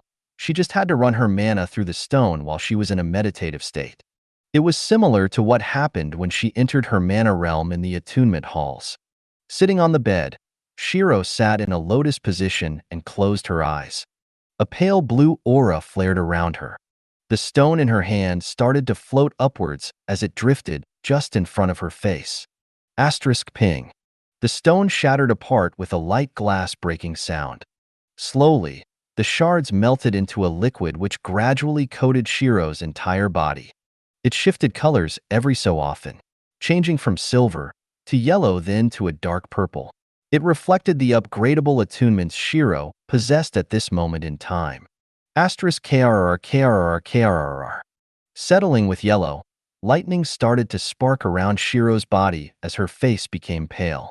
Upgrading her lightning attunement to Tier 1 with broken links was very painful. While not as painful as upgrading her ice attunement to Tier 2, it still caused her to grit her teeth. Phew! It took a full 30 minutes before the pain started to fade. Opening her eyes, Shiro took a deep breath. Looking down at her hands, she flexed her fingers and saw lightning flicker around them. Tier 1 lightning magic. I wonder what I can do with you. Shiro muttered as she knew lightning was one of the more diverse elements. It can act as both crowd control and damage dealer. Crowd control with the paralysis and damage with the sheer destructive power that naturally comes with lightning. However, she wouldn't be able to use this Tier 1 lightning magic to the best of her ability. Even in her past life, she never really focused too much on the elemental aspect of things. She would just blow everything away with her guns. Controlling the lightning, she tried to condense it into a single strand. Sweat dripped from her forehead since it was harder than what she had initially expected. She sighed slightly before laying on her back. Looking up at the ceiling, she couldn't help but think about Nantion. The stranger who knew about her identity didn't kill her and invoked a strange nostalgic feeling inside her. Hidden sect, huh? She muttered. Shaking the thoughts away, Shiro went to sleep. Hashtag, hashtag, hashtag. The next morning, Shiro and Lyrica had a quick breakfast. Ian was still sleeping in Shiro's hood, lazy as always. Ian, I got some food for you, Lyrica said, trying to tempt Ian out of Shiro's hood. Shiro chuckled slightly seeing this. Little Ian, stop being lazy, Shiro said, keeping her mouth movements to a minimal. This was so that it didn't look like she was talking and instead, eating. Ian chirped lazily as she flapped her wings and landed on the table. Grabbing the mana stone from Lyrica, Ian flapped her wings and flew back to Shiro's hood. After they finished the food, they walked towards where the event was being held. Shiro, what attunement did you awaken or upgrade? Lyrica asked. I got Tier 1 lightning magic. Flexing her fingers, a streak of lightning swirled around her palms. But doesn't that conflict with your base element? You know, ice, Lyrica asked. I suppose. But they can also synergize, you know. What do you think would happen if I thawed the ice I placed on someone and discharged lightning at him? The lightning would get amplified while also stunning the enemy for a slight moment. This would give me a gap in their defense for me to abuse. I see. I wonder what kind of attunement I have, Lyrica muttered. You'll find out sooner or later. I can let you use the attunement halls in my stead, I think. Well, I should be able to since I'm top 10 on the priority list. Shiro typed out as she wasn't too sure about whether or not that was allowed. Eh? You're on the priority list? Lyrica exclaimed. Yes, I'm ranked 10th. Shiro replied. However, her rank may have changed since she did kill the previous rank 5. I found you, Dash. Lyrica paused when she saw Shiro's title for rank 9. Anus Destroying Princess. Looking over at Shiro, Lyrica nodded slightly. Agreed. Lyrica thought, agreeing with their nickname for her. She did look like a beautiful princess and had a weird obsession with destroying asses. Having the nickname Anus Destroying Princess wasn't too far off from the truth. Shiro, you're rank 9 now. Is that so? So they already confirmed Kane's death. Shiro thought. The battle for the items last night was intense since they could still see the damage visible on the houses. There are broken walls, charred roofs, and destroyed roads. However, it seems like this was a common occurrence since a few level 50 mages were already fixing up the city. No one uninvolved was harmed last night. Only the people who took part in the fight were injured. At most, the news only broadcasted who died in last night's fight. Crazy, huh? New York has been through so much. It doesn't even bother stopping it now. They just restrict it, Lyrica said. Shiro nodded as a response. She read about this in a few textbooks in school.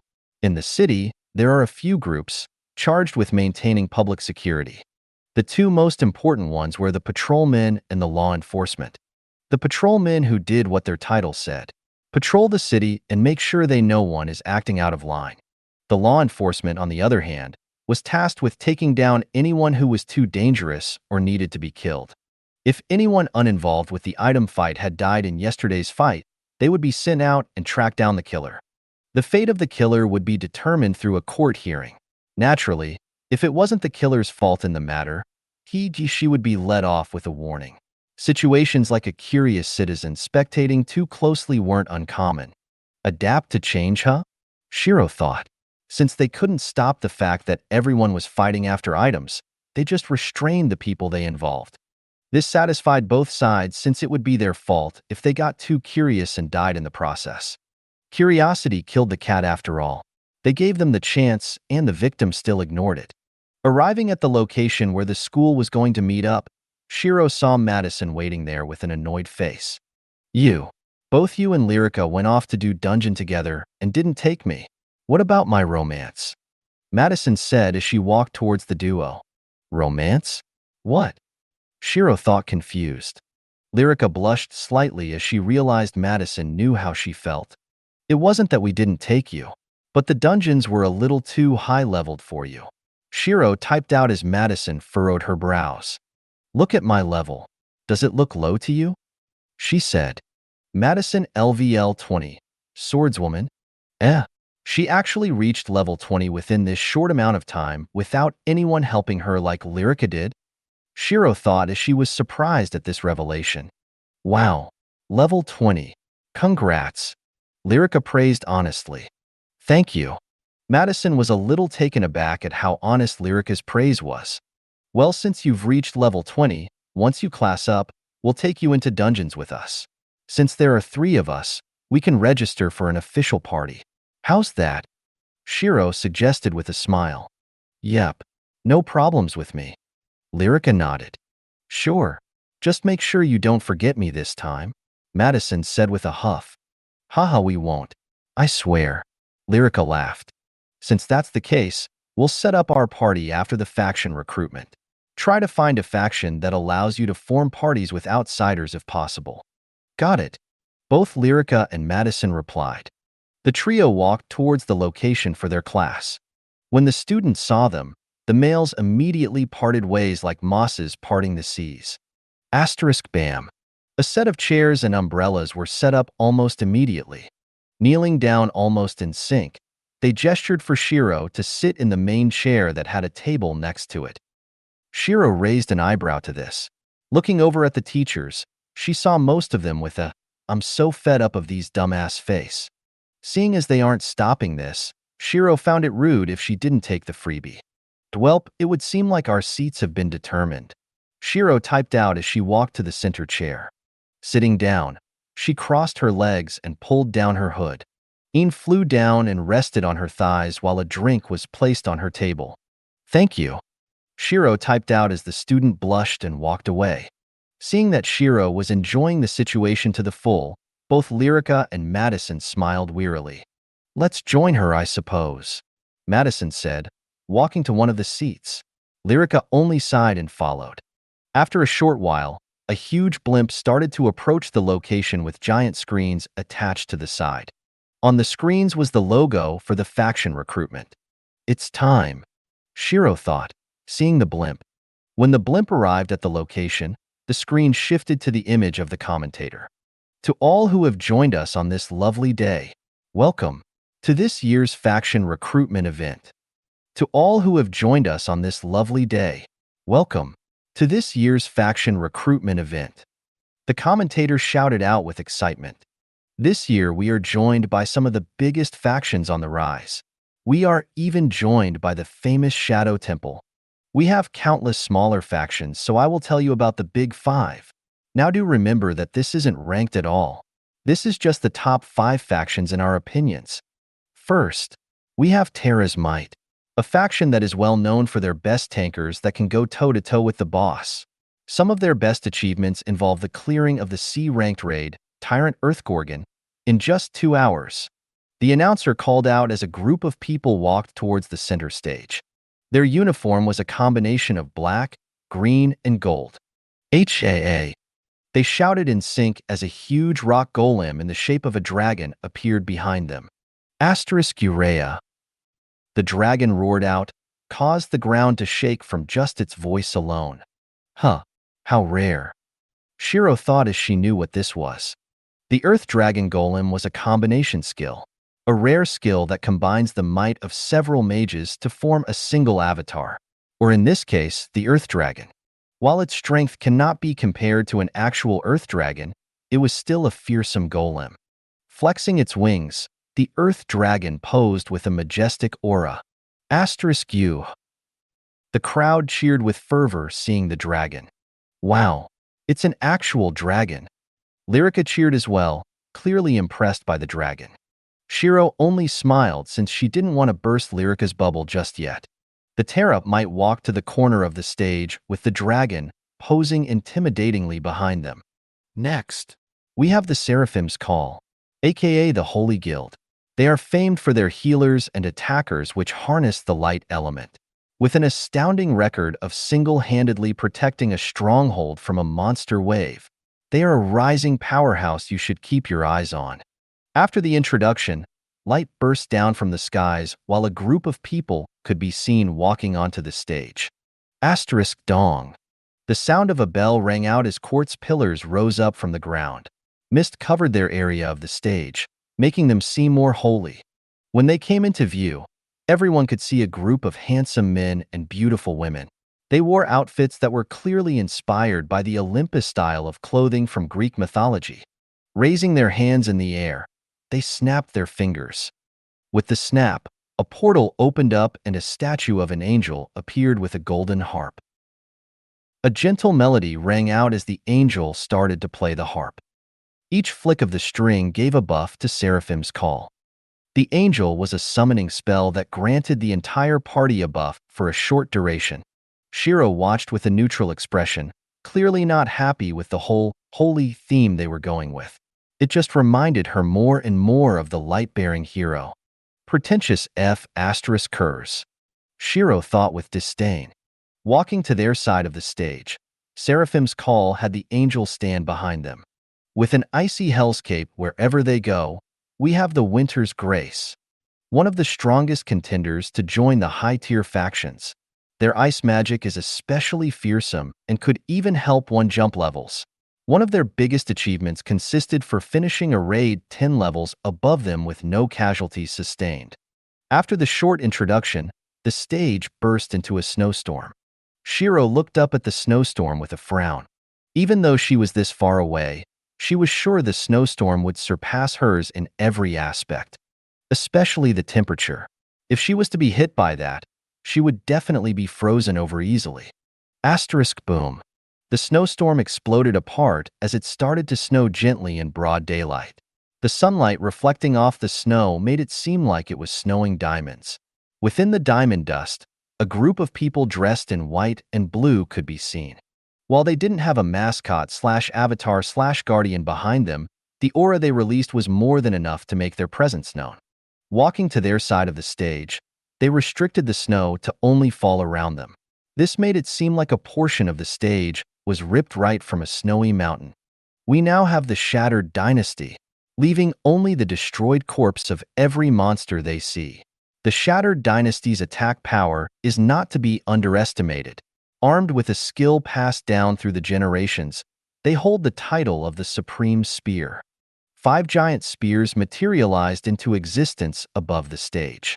The spears were gold in color, measuring about 10 meters long and had a monstrously sharp edge that made people feel like they were getting cut just by looking at it.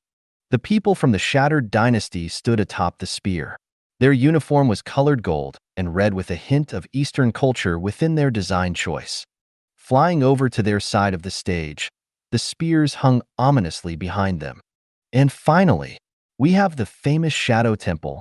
There is not much to say about them except for the fact that you do not want to be their enemy. A tornado appeared in the center of the stage with purple lights appearing at certain intervals. A pair of glowing purple eyes appeared in the tornado as it brought the sense of unease to everyone. Asterisk boom. The tornado scattered as what was inside was an avatar of the Grim Reaper. A deadly scythe hung on its back while the members of the Shadow Temple stood under the bringer of death. With all 5 of the best factions introduced, the commentator then proceeded to explain the rules. For this year's faction recruitment, we'll spice things up a little. The first stage will be a King of the Hill type of event. Today will be the Warriors Division and tomorrow the Mages Division. We'll split up the Warriors into several blocks of 1,000 contestants. Each of you will be fighting your way to the top of an artificial mountain. The mountain has several layers, with each layer only being able to contain a certain amount of people. On the top layer, there will be the top 10. Whoever finishes in the top 10 will earn a red ribbon. The next layer would be the top 100, and the finishers of this layer will get a blue ribbon. Top 500 will earn a green ribbon, and the last layer will get a white ribbon. Naturally, this applies to the Mages Division as well. The ribbons will then be classified into their own group for this event. The red sector blue sector, and so on. The top winners of each group will get their own rewards, with the winner of the red sector having the most bountiful reward of all. Due to the sponsors we have in this year's faction recruitment, the winner will earn a Berserk Power Fruit. This fruit will not only grant you a tremendous increase in stats, but also a suitable Berserk-type skill for you. The commentator shouted out. A group of mages flew into the airspace and spread out their hands. *Girarurur. The earth started to shake as tins of arenas rose up into the air. Thankfully, due to the fact that they held the faction recruitment every year, there had more than enough space to accommodate the tins of arenas. The arenas were set up in a way so that the top layer would be bombarded from all sides. Alright guys, let's go draw our ticket lots. Close quarter combat classes, come with me. The teacher called out as she was familiar with the process they had to go through. Good luck, you two. I'll be watching. Shiro typed with a smile. Watch me get that red ribbon. Lyrica said as Shiro only chuckled. It's not as easy as you think, Lyrica. You'll see. Madison only shook her head. The duo stood up as they walked towards the teacher. Seeing the two walk away, Shiro could only chuckle at how far they managed to progress. Through pushing themselves, both of them managed to reach level 20 and above in a few short days. Without constant struggling between life and death, they wouldn't be able to advance this fast. If I'm going to make a party for us, I would need to fill out the basic formation first. Shiro thought as she started to form the basic team composition in her mind. If possible, I wanted Sylvia to be my healer since she has the rare class, Grand Healer. Lyrica will be the vanguard. Helion would also be good as a vanguard. Madison will be the tanker. We'll definitely need another tanker to help split the burden. I can be center since I can shift between tanker, crowd control, and damage dealer. Now I'm only missing an assassin, an archer, and another mage. Shiro thought as having every role filled out was important. But then again, I am being a little optimistic with the thoughts of Helion and Sylvia joining the party. Therefore, with only me, Lyrica, and Madison, I need a minimum of 4 more people. Once I have the basic composition, the best thing to do next would be to find a second healer. Having to heal the entire team alone would be too much pressure on just one healer alone. She needed to share the burden. After getting a second healer would be a second tank. Shiro thought as making an efficient party was going to be hard work. AI. So troublesome, Littleine. Not only do I need 4 more people to make the basic foundation of the party, but I also need another healer and tanker. Not just anyone will do either. I need people I can trust, and people who are reliable. AI so difficult, Shiro said as she played around with Een. Een chirped in agreement. Meanwhile, Lyrica and Madison got their numbers and found that they were placed in different blocks. Good luck, Lyrica said as she gave Madison a thumbs up. Madison wrapped her arm around Lyrica's shoulder and whispered into her ear. So how is the progress between you and Shiro? Wait! Lyrica cried out in surprise. Her odd scream attracted the attention of the surrounding people. Blushing heavily, she looked back at a grinning Madison. What do you mean? There is no progress, Lyrica said as Madison grinned further. So you're not denying the fact that you're trying to progress with her? No. Go Shu, Lyrica said as she ran away to the arena. Madison only chuckled as she had plenty of time to watch everything unfold. Lyrica, who ran away, panted slightly while trying to stop her blush. However, what Madison said kept ringing in her mind as she looked over in Shiro's general direction. Biting her lips slightly, she sighed and turned away. Walking to the arena, she was given a special armband and weapon. The weapon and the armband were items that connected to each other. Whenever the damage caused using the weapon passed a certain threshold, the wearer of the armband would be pushed down a layer. This would ensure that no one would get harmed too badly, while also not restraining their combat powers by much. Twirling the sword in her hand, Lyrica made sure she got a general feel for the weapon. She wanted to get the red ribbon so she could impress Shiro. Warriors, get ready! The commentator shouted out as the screen shifted to the different arenas. On your marks. Lyrica adjusted her footing while she narrowed her eyes at the other contestants. Get set. She could see the other contestants activating a few of their skills, so she too activated hers. It was an aura-type skill she got on her class advancement to Elven Blade Dancer. Thousand Blade Aura. This skill increased her speed and power for a limited amount of time. Both the cooldown and backlash was rather mild, so she could use it at the start of this fight. A silver glow wrapped around her body and the sword she had in her hand. Since it was just a normal sword, she couldn't fight to the best of her ability. However, as Shiro once said, that is no excuse. Since she had the hidden proficiency, it meant that her body had the potential to move in such a way with different weapons as well. It was just a matter of practice and experience. Since she could get into the rhythm with the daggers, she could get into the rhythm with the sword. Start. Dashing forwards, Lyrica crouched low to avoid the initial scramble. Fighting wasn't her top priority right now. Getting to the top was. The longer she waited, the harder it would be for her to reach there. Lyrica's eyes became focused as her mind calmed down. She was slowly getting into her rhythm.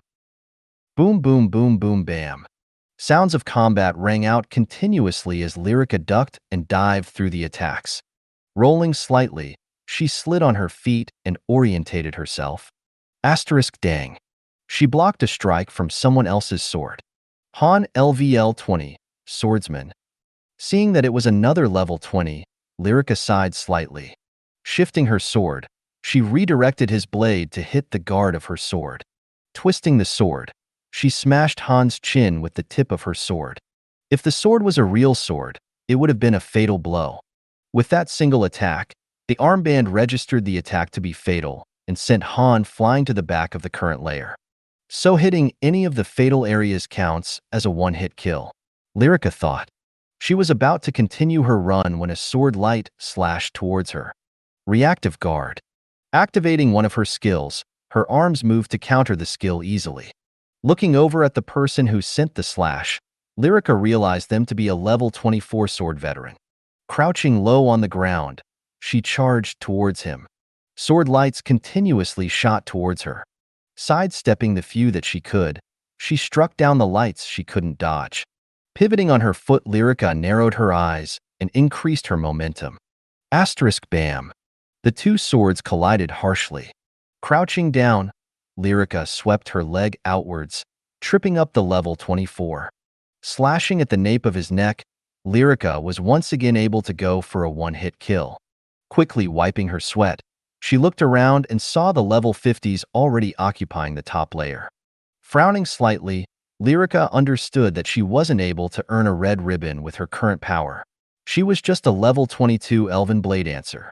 The levels were too far apart. Then I'll reach as far as I can, she thought.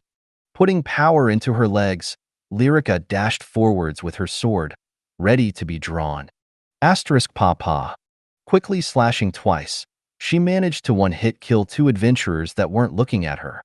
Using their body as a stepping stone, she jumped forwards. Focusing her intent on the closest adventurer near her landing spot, she twisted her body and threw her sword. Asterisk bam. The sword hit the adventurer's skull, and one hit killed him. Catching her sword when it bounced back, she twisted her body and kicked backwards. The kick landed on the guard of someone's blade, forcing it upwards and away from her. Continuing with her momentum, she dragged the sword upwards. Frowning slightly at the fact that she didn't one-hit kill him, she reached out and grabbed the person's head. Pulling him towards her, she stabbed at his chest and eliminated him. Karg. Lyrica cried out in pain as she felt a sword strike at her back. Quickly rolling forwards, she lessened the impact on her back. This allowed her to live barely, as someone breathing on her could probably tip the damage taken over the limit. The assailant was a level 30 sword veteran who had a silver glow on his weapon. Sword Enhancement. An aura skill which slightly increases the speed of each sword strike. On top of that, both the strength and agility of the user would be increased as well, Lyrica thought. Flipping her sword in midair, she roundhouse kicked the pommel and sent it flying towards the sword veteran. Quickly blocking the sword, he was surprised at the fact that Lyrica was already within close quarters combat range. In a swift set of movements, Lyrica managed to disarm him and chop him on the neck. This caused him to stumble backwards, giving Lyrica enough time to grab her sword again. However, due to the fact that his status was much higher than hers, he was able to recover just in time to block her strike.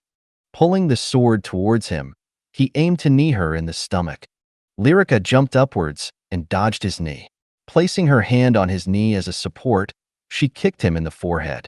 Taking this moment to land softly, Lyrica pivoted her body and slammed the level 30 into the ground. Quickly slashing him on the neck, she eliminated him. Panting lightly, she dashed towards the layer for the top 500s. There were a few footholds that protruded from the side of the walls to help participants get to the next level. Narrowing her eyes, she saw people constantly getting on to the next level and people getting pushed off again. Pausing for a moment to regain her stamina, she ran up to the footholds. She was just about to jump when a sword slammed into the side of her torso. Gritting her teeth from the pain, Lyrica glared at the person who had eliminated her. Julia LVL 35, Dual Blade Warrior. Her attacker had brown hair tied into a ponytail, an average face, and a modest build. Seeing her uniform, Lyrica understood that she was a senior a year higher than her. Making sure she remembered her face, Lyrica was going to make sure she had her revenge. Landing at the bottom of the layer once more, Lyrica adjusted her grip on the blade. She wasn't going to mess around anymore and decided to use both berserk skills in her arsenal. Thousand Blade Aura plus Willow Blade Aura. Thousand Blade Aura was a skill that increases the attack and speed of the user. However, the Willow Blade Aura was more of a misdirection technique. It gave the feeling of blurriness and overlay into your movement to confuse the enemy.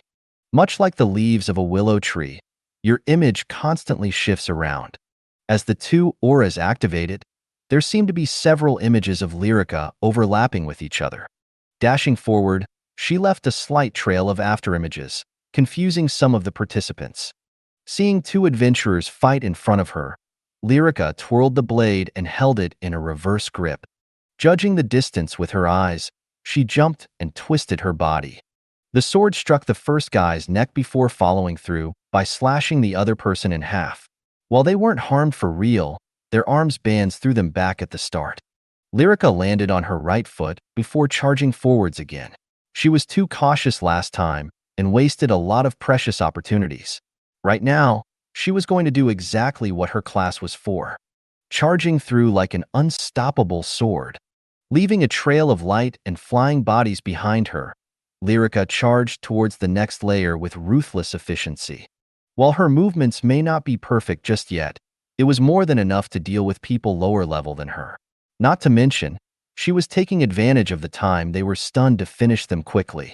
This naturally attracted not only the attention of the participants, but also the attention of the faction executives that came to recruit more people. Her swordplay attracted the attention of the executives of the Sword Pavilion. They were a faction best known for their sword arts. Not to mention, their faction leader was looking for a disciple to pass on her sword arts as well. We need this girl. Her potential with the sword is one of the best I've seen in the arena so far. While some may have better power and control, she is a diamond in rough. If we can nurture her potential and talent, she'll easily surpass everyone here in the competition. A woman said as the other executives agreed. Not only is her body very flexible, but her judgment is also pretty top tier as well. But how will we get her to come of our faction? If we noticed her, it means some of bigger factions also noticed her. Shall we be blunt with her and tell her that she has the potential to be the successor to our faction leader? But tell me honestly, what do you think you'll do? Succeed a low-tier faction or join a large faction as a recruit? The woman asked rhetorically. They all fell silent as it was true. They weren't able to compare to some of the big factions out there in terms of giving out benefits. However, it wasn't as if they didn't have any options. Just that the option was the last resort to try to attract one of the best talents in this event. Let's not make a decision just yet. Message the faction leader and ask her if we should try use it to recruit this youngster. Agreed. They nodded as this was the proper steps to take. The item itself was simply too important for them to make a decision on the stop. They would need confirmation from the leader first. However, opposite to their thoughts, the big guilds were barely paying attention to Lyrica since they were focused on the top layer of each arena. They wanted to get the best of the best after all. Nantion, who was situated at the top of the skyscraper, smiled, seeing the performance of Lyrica. He could tell that there were more to her. Her movements were awkward around the edges, clearly showing the signs of someone who was using a different weapon to normal. Huan bring up the information on the student, Lyrica Wallenstein, Nan said as Huan nodded. She hacked into the school systems and found her information easily. Yet, when she saw the information, she had to look back at Lyrica to double-check what the information she had was right. In the information from the school, it clearly detailed about how Lyrica failed in every class she was in.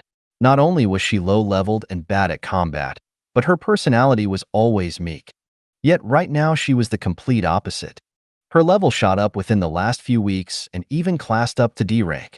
Her combat standards were clearly above her peers as she could even defeat those of a higher level than her. Not only that, but she was about as energetic as she could be. Seeing Huaner being doubtful of the information she obtained, Nan became curious as to what she read. Is there a problem with her information? He asked. I won't necessarily say it's wrong, but rather it's unbelievable, Huaner said as she passed him the tablet. It's unbelievable for someone like her to change so much on such short notice. Not only was her combat style improved by miles, but her personality did a complete 180. Comparing the both of them would make anyone guess that it's two completely different people with the same name. Indeed. It is as you say. Nan nodded since the change was a little drastic, even for someone like him. Her weapon of preference is a custom-made weapon that looks like two swords have been connected by the handle. Not only that, this change only happened after she met Little Snow.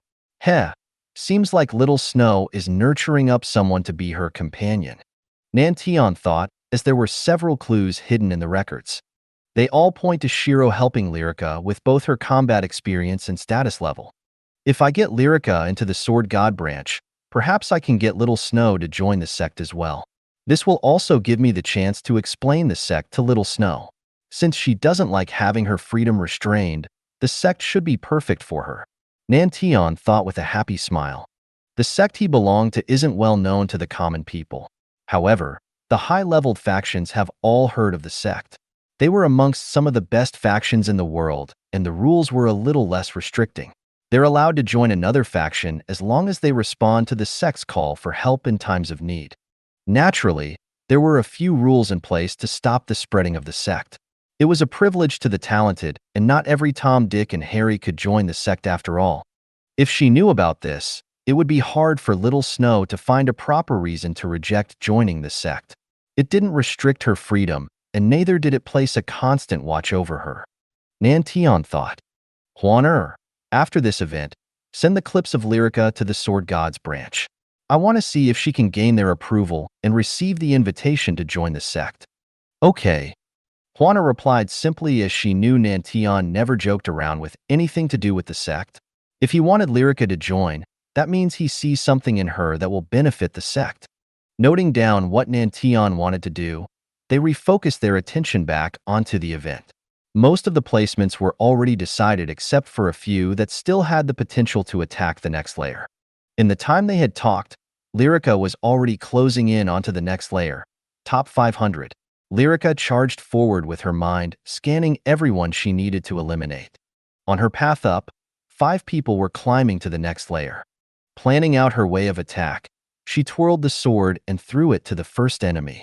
The sword smashed against his head. An instant kill. Jumping up, she grabbed the sword while making sure her foothold was in place.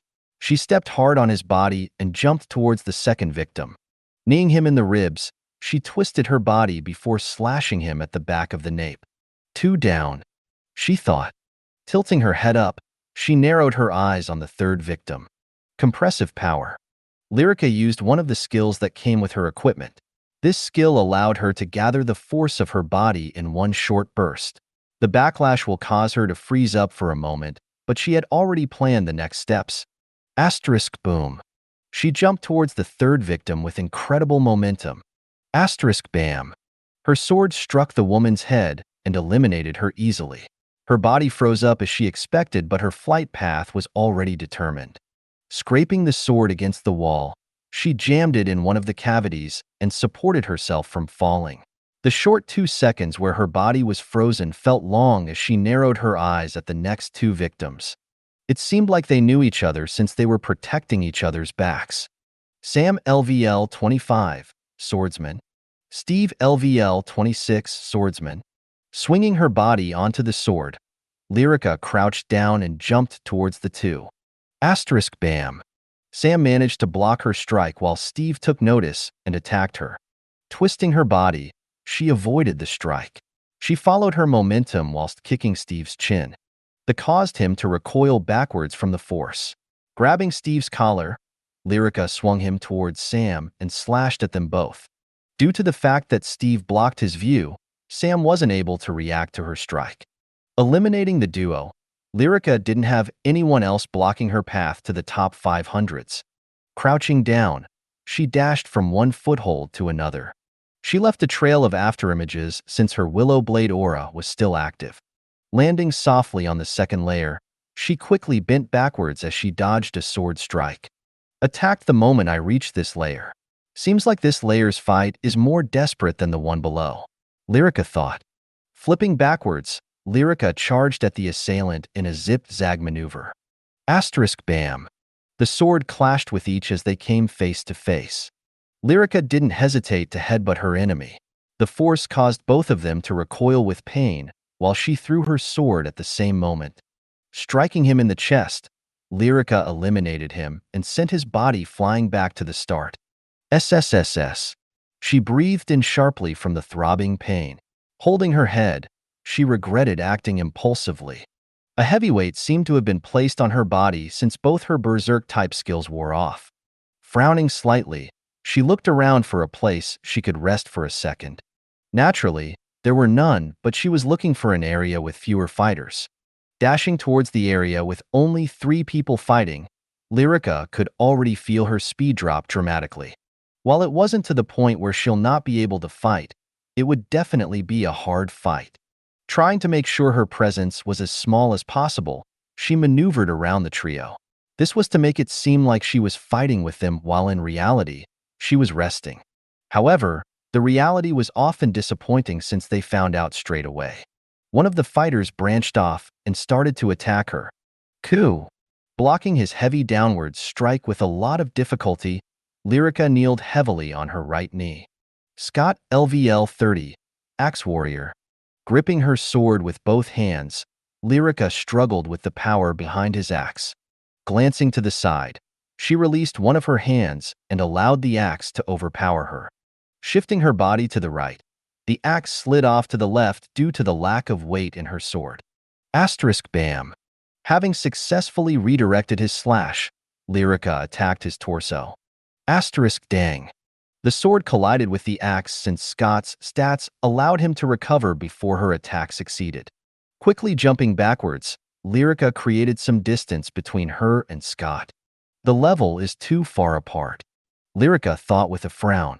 Even when her Blade Dancer class gave her a huge boost compared to the normal classes, it was still hard to bridge the status gap. When a person levels up from 1 to 20, they would get 5 points per level up to use. The average status page for a level 20 all-rounder would be STR 30, VIT 30, INT 20, AGI 30, Dex 30, Def 20, and then a plus 20 depending on what class they chose.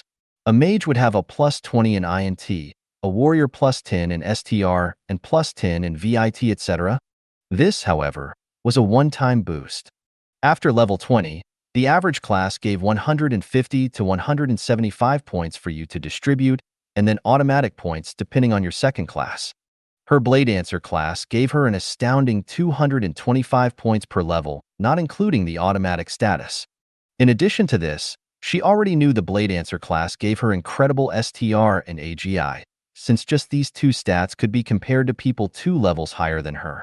Combined with her hidden proficiency, this made for a fearsome combo. Even if the sword wasn't exactly her hidden proficiency, she was able to get into a similar rhythm. Yet all this combined was a far cry from what a level 30 could output. If I threw my sword like before, there is a high chance I'll lose it. I can't fight him head-on either since he is a power-based attacker, Lyrica thought with a frown. This left her with only the options of suppressing him with speed, which was impossible, and eliminating him in one go. A single attack to breach his defenses. However, that seemed rather impossible, as well since she was recovering from her backlash. She still had 3 more minutes to go before it wore off, and 8 more minutes till she could reuse the skills. And surviving 8 minutes against a level 30 wasn't easy. Brandishing her sword, Lyrica panted slightly as she shifted her body to a more defensive posture.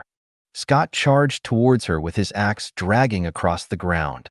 Stepping back half a step, Lyrica stabbed her sword towards the axe so that it would glide along the blade and over her body.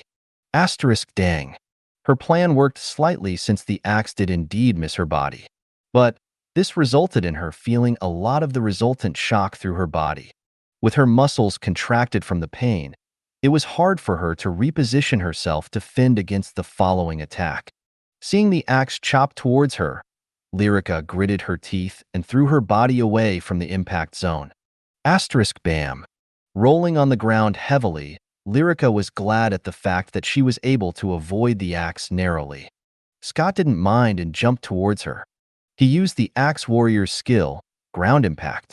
This skill would use all the force gathered from his jump and attack with an area of effect skill. Lyrica started to sweat when she saw his AoE charge up. Looking around quickly, she cursed at the fact that there was no cover for her. Narrowing her eyes, Lyrica had no choice but to fight fire with fire. Her sword shimmered with a pale pink light. Sword Dance of the Lotus. Sword Dance of the Lotus was a skill that allowed her to attack several times like the opening of a lotus flower. She planned to try to disperse as much of the force as she can before the AoE hit so she could survive. Using her left hand to aim, Lyrica narrowed her eyes and aimed for the perfect moment, the small interval where he is barely within her reach, the gap where she could make the most of her skill to disperse his momentum. Now, a neon pink trail of light drifted from the tip of her sword as several lights followed. The streaks of light formed the outline of a lotus and collided with the axe warrior. Boom. A huge cloud of dust rose up from the impact, attracting the attention of the surrounding participants for a slight second. However, they looked away immediately after since it wasn't rare for clouds of dust to form in the midst of battle right now. Lyrica's body was sent flying out of the dust. Sliding on her hands and feet, Lyrica glared at the silhouette of the axe warrior. While she managed to survive the contact, she was left barely surviving once more. Checking her armband's HP, she was pleasantly surprised at the fact that it was slowly regenerating. So this was put in place to stop people from being eliminated as easily the higher up they are, she thought. However, this also meant Scott's HP was regenerating by the second. Realizing she had to act fast, Lyrica decided to risk it and dashed towards him. Dragging the sword on the ground, she flicked up a rock before hitting it towards him. Since the dust was still present, she was able to catch him off guard. With him being preoccupied for a moment with the rock, Lyrica dashed around him and cut towards his head. Sensing danger, Scott quickly ducked, narrowly avoiding the strike. Flowing through her movements, Lyrica grabbed the back of his collar and slashed the sword across his neck. "You!"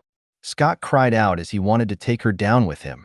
Unfortunately, or rather fortunately for Lyrica, the force of the armband was too much and he was sent back to the start. Phew! Breathing out in relief, Lyrica took a moment to relax her body for a moment. Looking up towards the next layer, she decided against it.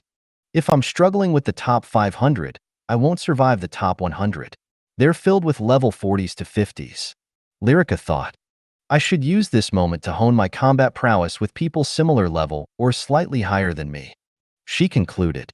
After rotating between fighting and resting, Lyrica managed to secure her spot within the top 500. And stop.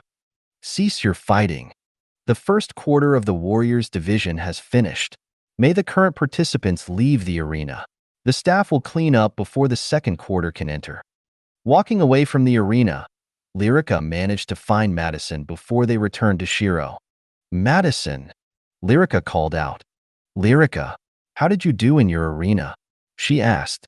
I only got top 500. Lyrica replied, feeling a little embarrassed for saying she'll get top 10. See? I told you top 10 wasn't as easy as you thought. Madison shook her head. Ha ha ha, yeah you did. Oh yeah, How did you do in your arena? Lyrica asked. URG. I only got top 1000. Madison replied. Her arsenal mostly focused on defense, meaning her attack was trash. She was able to hold her own in defense, but could barely progress. No worries, no worries. This event was more focused on the attacking aspect after all, Lyrica said as Madison nodded. That being said, I'm rather surprised you got top 500. Most of them are filled with level 30s after all. How did you even hold your own there? I got lucky. Lyrica laughed. It didn't take too long for them to return to the area for the school. She saw Shiro sitting on her chair, relaxed as always, with the guys trying to please her. Naturally, this was limited only to giving her items and no touching allowed. Lyrica smiled wearily, seeing a few ice statues placed aside, and knew what probably happened. Welcome back. How was it? Shiro asked with a smile. I got top 500 and Madison got top 1000. Lyrica reported. No, I don't mean rank. I mean in terms of combat experience. Since you two are still on the lower spectrum of the levels in this event, I want you to experience fighting more than ranks. Shiro typed, shaking her head. She expected their ranks to as such since they are basically the two sides of extremes almost. Lyrica with attack only and Madison with defense only. With this, they won't be able to get high ranks. However, the more important aspect would be to gain the experience that comes with fighting opponents. She could experience fighting in one-on-one battles or 5-on-1 battles. The options were there, they just had to take it. I guess I kinda did. Lyrica said since that was the truth.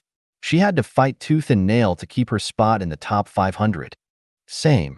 I was mostly focused on honing my defense. Madison admitted. Since she wanted to her a defense-orientated adventurer, she focused on fighting multiple people at a time. Then that's all that counts. If anything, I'll knock them out for you tomorrow when it's my turn. Shiro typed with a grin. Lyrica shivered seeing the grin. It was one she hadn't seen in a while, and one that would make her pray for the safety of her enemies tomorrow. The rest of the Warriors division didn't involve anyone they knew, so Shiro decided to take them elsewhere. Somewhere to hang out for a little while before tomorrow since her mage's division was tomorrow.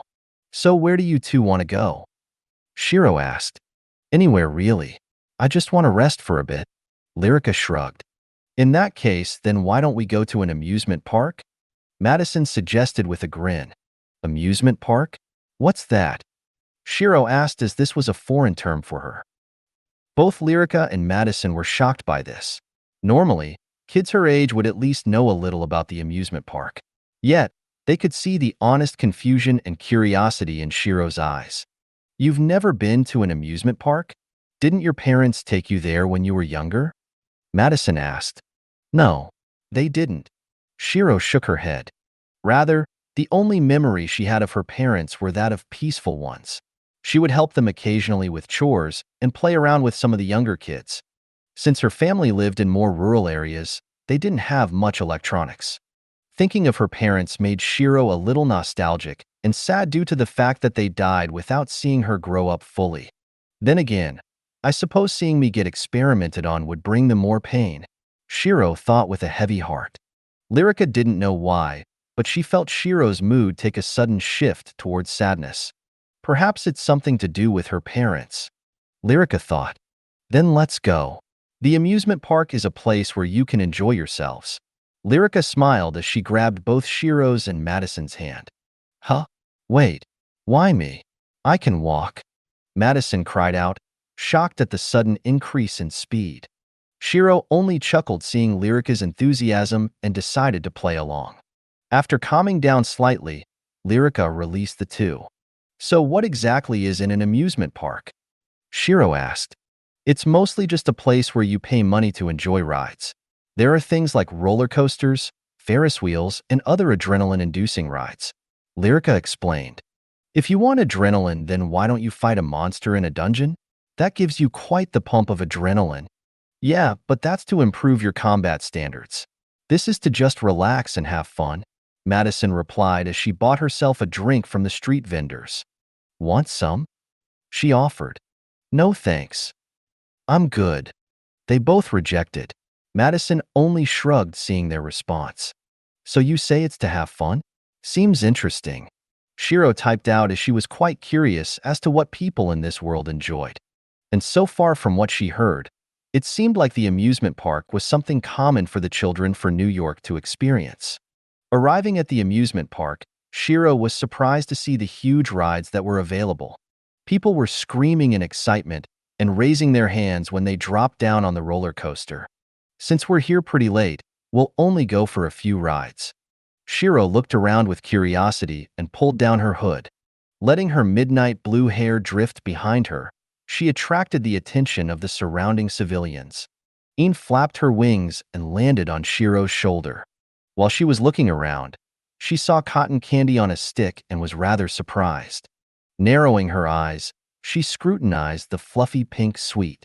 "Shiro, are you curious what these are?" Lyrica asked. She had a smile on her face since this was one of the rare times where she would see Shiro acting more like her age.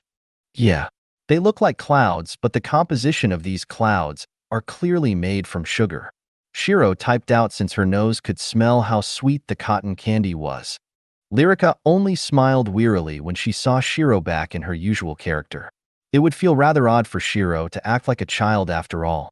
"Yeah, they're called cotton candy, and they're basically sugar stringed onto a stick," Lyrica explained.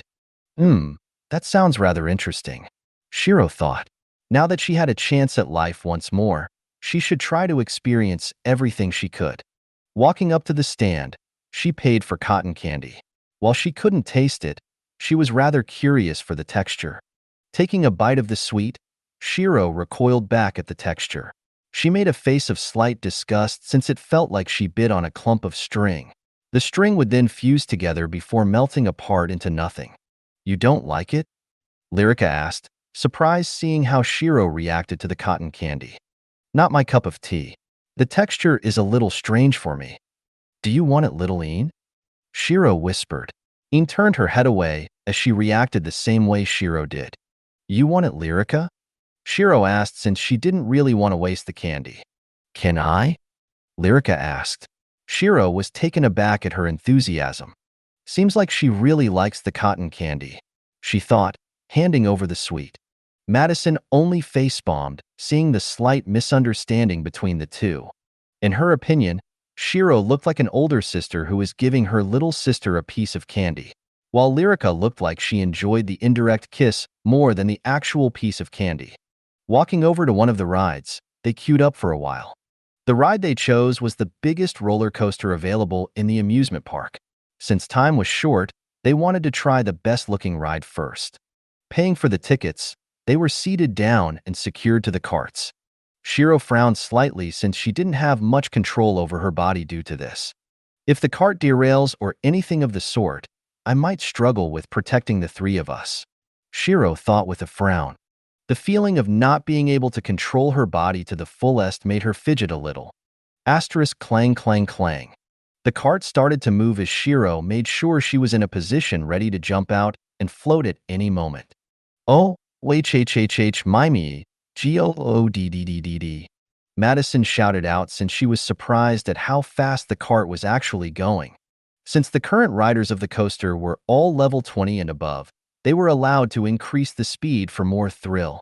Een gripped hard on Shiro's robe since she was about to be flung off her shoulders. Asterisk chirp.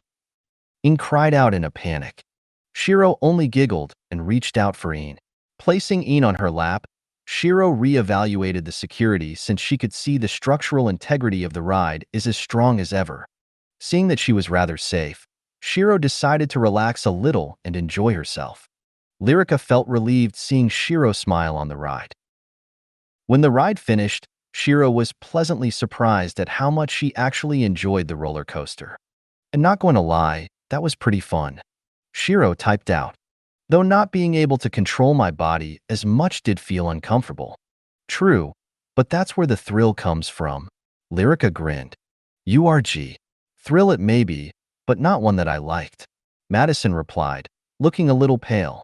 Previously, all the rides she went to were slowed down for the lower levels. But due to the fact that they were all level 20 and above, the speed increased by quite a bit. Shiro only chuckled seeing the opposite reactions of both Lyrica and Madison. One enjoyed the ride while the other looked like she was about to die. We'll come back if we get the chance. But since it's getting late, we should go home and rest for tomorrow. Lyrica and Madison agreed. Since there were more mages than warriors in the city, the mages division would start much earlier than the warriors division. As they were walking back home, Shiro narrowed her eyes when she saw Nantion's figure on the roof of a building. What is he doing? She thought. Head back first. I'll join you in a second. Shiro typed out. All right. Just don't stay out too long. Lyrica nodded. Once she was out of sight, she hopped onto the roof easily. Is stalking a fun pastime of yours? I could feel your eyes the entire day. Shiro typed out with a frown. AI little Snow. It's not stalking but merely observing. You just so happened to be near where I was observing. Nantion chuckled. While Shiro can't see his face, she could tell he was smiling. And what do you want exactly? You didn't try to attack me, and now you're here again, making yourself obvious to me. She questions. Can I take the time to observe an interesting monster I found? Stop beating around the bush and tell me already. Because if you have nothing you want to say, then I might as well leave right now. Fine. No fun at all. I want to recruit you and your friend to the hidden sect. Not interested. Shiro turned around immediately and was about to leave. However, Nantion didn't let her since he was in front of her once more. AI don't reject so fast, little Snow. I know you don't like your freedom restrained, but this sect isn't like that. You can still join other factions. The sect itself focuses on improving the strength of humanity as a whole. Nantion tried to persuade. Not only that, but you can use all of the resources of the sect. Naturally, you'll get more resources the bigger your contributions. Shiro paused when she heard this. It did sound rather good, but she didn't want to take it all for granted. What's the catch? You'll have to help protect the sect whenever it is in danger. You know, I still don't want to join it. Shiro rejected. Seeing that there was no persuading her, Nantion only smiled wearily. Little Snow is so hard to persuade, he thought with amusement. Watching her leave, he couldn't help but chuckle. Waking up early the next morning, Shiro wasn't really in the brightest of moods since she realized she has two stalkers now, Lucius and Nantion. One was a shadow walker who kept stalking her with his shadow clones, and the other, a high-level masked person who was wherever she was. Sighing with slight annoyance, Shiro changed into her outfit and pulled forward her hoodie. Covering her lower face with her face mask, one could barely see Shiro's appearance face-wise. She contemplated about changing her current outfit so that she could let loose a little. If I use the first phantom, I should be mostly okay. Shiro thought since the first phantom of the Een-style phantom arts helped a lot in terms of stealth. The ability to minimalize your presence to trick your opponent's brain and make them ignore you were amazing in the heat of battle. It was also this that helped her kill the level 50 mage. She was able to strike his weak point when his guard was down. If it wasn't for this factor, then the fight would most definitely be harder than what it was. Good morning, Shiro. Lyrica greeted, still half asleep. Good morning. You can sleep longer if you want. Shiro typed out. No, it's fine. I want to see you kick their ass. Lyrica grinned. Nodding her head slightly, the duo waited for Madison to arrive. Thankfully, they didn't have to wait long and made their way to the gathering point. They mostly chatted about what Shiro was going to do in her arena, and she only smiled before typing. You'll see, this naturally caused Lyrica to shiver for a moment and pray for the safety of her foes. Stretching her body slightly, Shiro waited at her assigned arena. Looking around, she tried to single out a few noteworthy mages. However, luck was on her side since most of the mages near her right now were lower than level 35. Waiting for the commentator to announce the round start, Shiro flexed her fingers slightly. Frost gathered on the surface of her hand as Icy Touch was activated. Start. Een-style Phantom Arts. First Phantom plus Cold Aura plus Tier 2 Ice Magic plus Icy Touch plus Faded Snow Movement. She slammed her palms down, which caused a tsunami of cold mist to shoot outwards. *CRRR. The arena was freezing at an abnormal pace as the participants couldn't escape the ice locking their feet to the ground. Shiro's body flickered for a moment and faded out of view. Clenching her fist, The ice between the participants' legs started to tremble. She flicked her wrist and blunted ice spikes shot upwards. Argurg! Layers upon layers of tearful cries were heard as Shiro eliminated a large group of people in a short burst of time. Grinning slightly, Shiro dashed towards the top 500 layer before anyone else. Thank you for watching. I hope you enjoyed today's episode. If you did, please like, share, and subscribe.